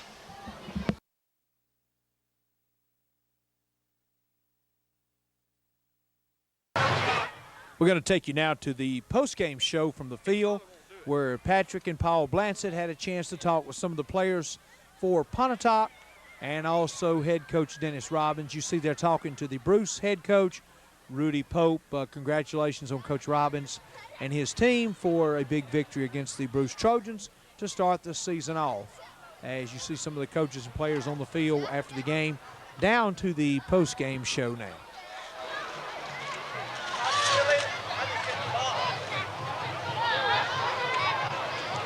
Here on the field, congratulations to Ron Winter. Super game tonight. Had one touchdown on a punt return, one call back, and had another one right over here a couple of minutes. Well, actually, in the first half, where he made a nice spin move, about a 32-yard pitch up on that one. How'd it feel? Nice night on special teams for you. It felt great. I came out here not expecting to do this good against Bruce. We just clicked, all four cylinders, and we surprised ourselves tonight. We did real good. Also had a really nice reception on one, if I'm not mistaken, here on the left sideline on a big play. Yeah. Jason has really played well. Is starting to come of age, and I guess you guys are kind of getting on the same page, aren't you? Yes, sir. He's got me down pat. He knows where I'm running the ball, and I thought that pass was going to be intercepted. It went right through his hands, and I was able to catch it. It was a good pass for Jason. It was good to get a win over this team, I'm sure, for you guys. Bruce last year kind of doing the same thing that you guys did to them tonight last year, so I'm sure it felt good to kind of turning the tables, I'm sure, didn't it? Yes, sir. This is our first win in 6 years, the first game, so we're glad to give this to Coach Robbins. He deserves it. If I'm not mistaken, in the last 3 years, Pontotoc has lost their season opener, so it was a big win. Congratulations to you. Next week it's Oxford, a good football team. Sir. Good luck to you next week. Thank you very much. With Jason McBride. Jason, congratulations on your initial start as a quarterback here at Pontotoc in your senior year. I know you were excited, had a little bit nervous with your first start, but you did really well. Congratulations. Thanks. I just give out, praise God, He gave me all the strength I need to do as well as I did. Well, you played well. You hit a couple of big pass plays, and I know you were happy to hit those pass plays early in the game, give you a little bit of confidence. And that offensive line did a good job of opening up some holes for those backs as well. Yes, sir. They bust their tail. Then something to get stronger and protect me. Not only me, my backup Dustin.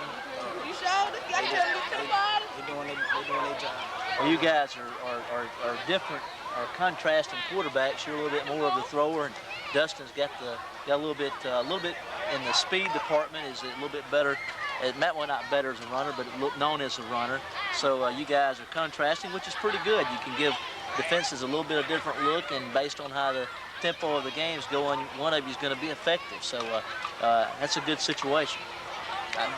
I guess you have to agree with that. Yeah, he's more of the runner. I'm more the passer, I guess you could say, but it's going to blend on in during the season. We did a good job of running the offense tonight, and had complete control and command of your offense all night. Congratulations. And as a starter, you're 1-0. I mean, that's a good way to get going, and I know you're excited next week about playing Oxford. Yes, sir.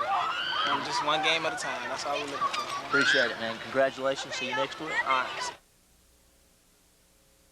We're with Jeff Kirk, backup tailback for the Warriors. Jeff, you came and played your first action as a senior, getting your first action in the backfield tonight. And you played awfully well. Your number was called, and did a good job for the Warriors here tonight. So, I know you had to be a little bit nervous. This is your first opportunity to play, and can you tell us what it's like down on the field here tonight? Kind of scared, first game, I ever played. Just had to, just getting the momentum of the game, stuff like that. So I'm getting, every game, getting a little bit better. You responded well. I know I talked to Dedrick Clark yesterday after practice when I was here to do the little thing we have at Meet the Warriors yesterday, and Dedrick was telling me that he said that you were the fastest player on the team. I guess somebody did a little recruiting to get you out here to play. Yes, sir. We're glad to have you, Jeff, and look for more big things for you here during your senior year. Yes, Congratulations on your opening game. Yes, sir. Thank you.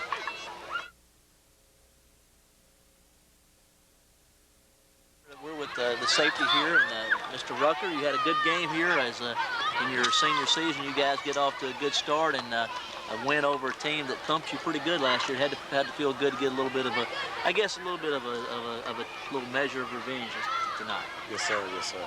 Feel good. You, of course, play a little double duty here. You play receiver, and as well you play at safety. You guys just pitched a shutout all night in the first half. I was going back through the statistics, and I don't know if you guys realize, but Bruce had -3 yards at the first half. You guys really put the clamps on them. The coaches must have really got after you guys during the week of practice, getting ready to prepare for these guys.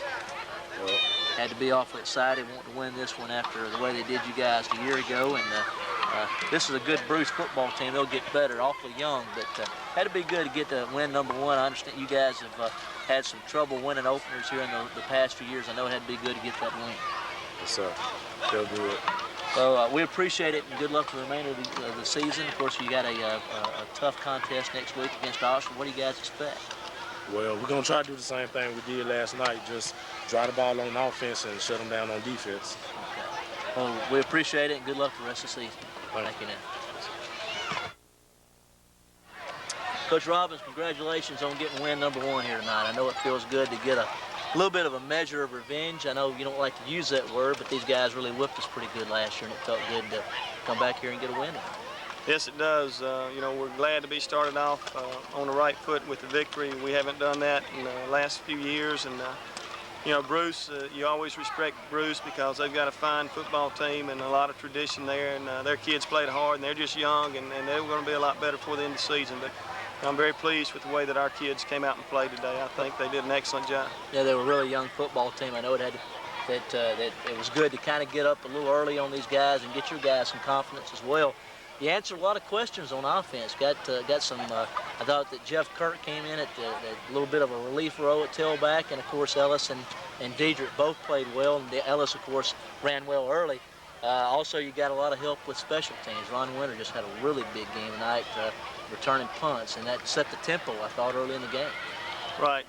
Our running back situation is real good. We've got several guys that can run the ball back there, and Jeff, this is his first year to play, and he's going to come on for us. And Diedrich, we probably didn't run him as much tonight because we was trying to get Jeff some experience, but Diedrich can run the ball, and with Ellis and our fullbacks, James White and Kevin Westbrooks, we got several kids that we can just rotate back there. Ron Winter did an excellent job for us returning punts. I thought all of our special teams were very well pleased with them. Our young kicker, Robert Bass, did an excellent job tonight, and our punter, Braden Bishop, we really stressed the special teams in our practices, and it paid off tonight. We hope it'll pay off the rest of the season. Mr. Bass showed a pretty strong leg on the, of course, kicking off all night. He got the ball consistently in the end zone, or real close to the end zone. Of course, on the field goal, he kicked that thing. It had 10 or 12 more yards to spare. It really showed a pretty good leg, and I guess that's a surprise that most of us weren't expecting. Well, we knew that Robert was capable of doing that. We had him out here last year as an 8th grader at the end of the season, and he went to some camps over the summer and really worked hard. And he's just a freshman this year, and he's going to be an outstanding kicker. Right, Coach. On defense, defensively, your unit was solid. We were expecting that in the first half. We're tabulating statistics, but we noticed that Bruce had negative yardage from the first half. Just a real good job there of just shutting them down defensively. I know you had to feel good about the way they played. Right, I thought our defense first half, I don't think they could have played any better. Second half, whether we let up a little bit or whatever, we gave up some yardage, but we kept them out of the end zone, and we were real pleased with the way they played. Couldn't have asked for any more. Well, you got a big one next week. You travel to Oxford and play a team that got a lot better after we played them last year. When we played them here, they got better as the season progressed. What do you know about it? I don't really know anything right now, but we know that Oxford will be a better football team than they were last year when they came over here. Coach Hill is back over there, and I think they've got a lot more football players out, and you know it's going to be another test for us. And you know we can't be satisfied with what we did this week. You know our players have to respond well this next week, work hard, and get better. And you know hopefully you know like I said, it's going to be another good test for us. Good showing tonight, Coach. Congratulations on the win. Thanks very much. And we're back one final time here at Warrior Field, the campus of Pontotoc High School. Pontotoc has defeated Bruce 31-0. Just a game that pretty much was controlled by the Warriors throughout, and of course a young Bruce team that we mentioned earlier that will get better has a lot of catching up to do, of course, getting ready for a big matchup with Calhoun City. That ought to be a good one next week, though, when those two teams play. Should be a lot of fun. Anybody that lives in Calhoun County will be there. If they have an opportunity, if they can find a way to find a seat in that place, they'll be there. But like you said, Patrick, they have 18 freshmen, 10 sophomores, 28 freshmen and sophomores the Trojans have, and this is the first game of the year. They feel probably the same way Pontotoc felt last year when they left the field in Bruce, and had an opportunity to regroup. Of course, Bruce does have a